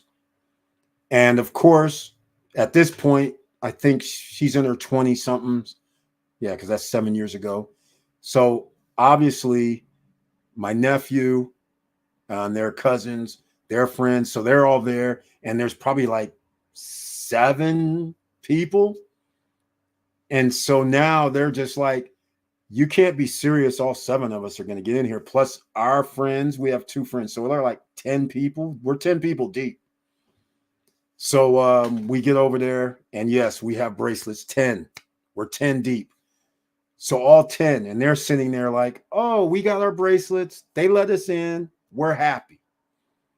So now me and my friends, we go to the back. We go look for something to eat. I'm looking for something to eat. Maxim used to be on point. They're not on point. They got these little fluffy or derby things, and they also separated people. They had the VIP section here, VIP section on the right. Things were roped off, weird stuff. So then I get a text from my daughter, and she says, Dad. That's all she wrote, Dad. And I'm like, what the heck, Dad? So then about another few minutes later, she goes, Dad, do you know where I am? In a text. So I'm like, why is she texting me? So I finally just pick up the phone and I call her. And yeah, there's music blaring, but I say, hey, okay, you wrote Dad, and you wrote, do I know where you are? I know you're here at Maxim event. I just don't see you anywhere. And she goes, Dad, you won't believe it. Do you know I can go backstage? I said, I know. Actually, our bracelets go everywhere. She's like, why didn't you tell me? She goes, Justin Bieber sitting next to me. Lil Wayne's trying to get me to go on stage with him. And there's will.i.am back here and everything. I said, okay, have a nice time. I won't be back there. Bye. So her and her friends are hanging out with music royalty in the back, having fun, doing whatever for a lifetime. And then my nephew and their geek friends find out because, of course, she hits them up. So they go back there. And so they have their own stories to tell. But the thing is, outside on Maxim, they had, I can't remember the cars. They had a little track for some special car that you could actually go test drive in, so to speak. They had somebody actually drive it, but that was unusual. Maxim always has something different. So in this particular case, they had special vehicle. It was a high-end vehicle. I don't really pay attention to the cars. I don't know what it was. I can't remember what it was, but it was one of these high-end vehicles. So everybody who's in there could actually go test drive.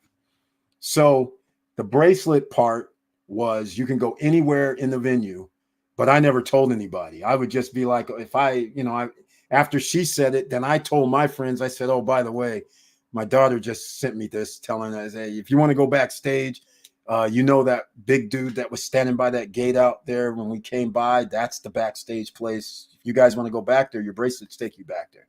So I started telling them, but at the time, it doesn't even dawn on me because I'm not usually interested in going backstage because it's usually friends of people and people that just hang out. And so I generally like to see the performances out front and, be in the crowd a little bit. But everybody had it. Guess how many people came to SFO for the Super Bowl 50? Nobody. Okay. So then the next time, I don't know if it was 51 or 52 or 53. I don't remember. But when it was in the ATL, I told people once again, you might want to come to the ATL. Come hang out. And again, what happened? Nobody comes. Zero. And so in that video that I just showed you where Lil Wayne is on stage, that's Sports Illustrated. Snoop Dogg on stage, that's Sports Illustrated. And by the way, that was VIP section that you're in. Only certain people can be in that section. And that same people that can be in that section are the same people that can go backstage after the event. And Lil Wayne, Snoop Dogg, and all them guys are back there. So hanging out. And actually, Lil Wayne and Snoop Dogg hung out after the show was over for about 45 minutes, which was a new record, quite frankly. That's the type of thing that you can do. And so if you ever get invited, I have an open invitation. Again, the open invitation is for you to do nothing. You got to show up. You got to pay for wherever you're going to stay, but you don't have to give me anything. We have bracelets. We have entrance. We don't have to worry about, you don't have to worry about anything. I don't have to worry about anything. We always have tickets. All right. So I haven't been back to Cali in a few years, so this will be interesting, but we'll see when the next one, we'll see where, I don't even know where the next Super Bowl is, but, or the next NBA All-Star game. It works the same way. It doesn't really matter. But the point is, next time I invite you guys, if you're still around over the next 3 years, you better come. All right. You got to get there. I know it's usually expensive for airfare, flights, things like that. But I thought for sure somebody was going to show up in the ATL. A lot of people in the ATL even watched the show, but nobody did. So don't miss the next one. And yeah, I'll be going to the Sports Illustrated, Maxim. Generally, those are the two that I'll be going to now. Playboy doesn't have theirs. So we'll usually have tickets for those two for sure. And then if DirecTV or somebody does their thing, then I probably have tickets for that too. DirecTV in San Francisco had it wasn't even, it had I don't remember, Foo Fighters or something. It was something that I wouldn't even go see in an ordinary situation. But my friends, I said, hey, man, here's the bracelet. You guys can go in and check it out. And so it'll be very interesting. All right, ladies and gentlemen, that's it. We're going to wrap this up. Thank you so much for being here. Make sure you stay safe out here because there's a lot of things going on, people under stress and duress.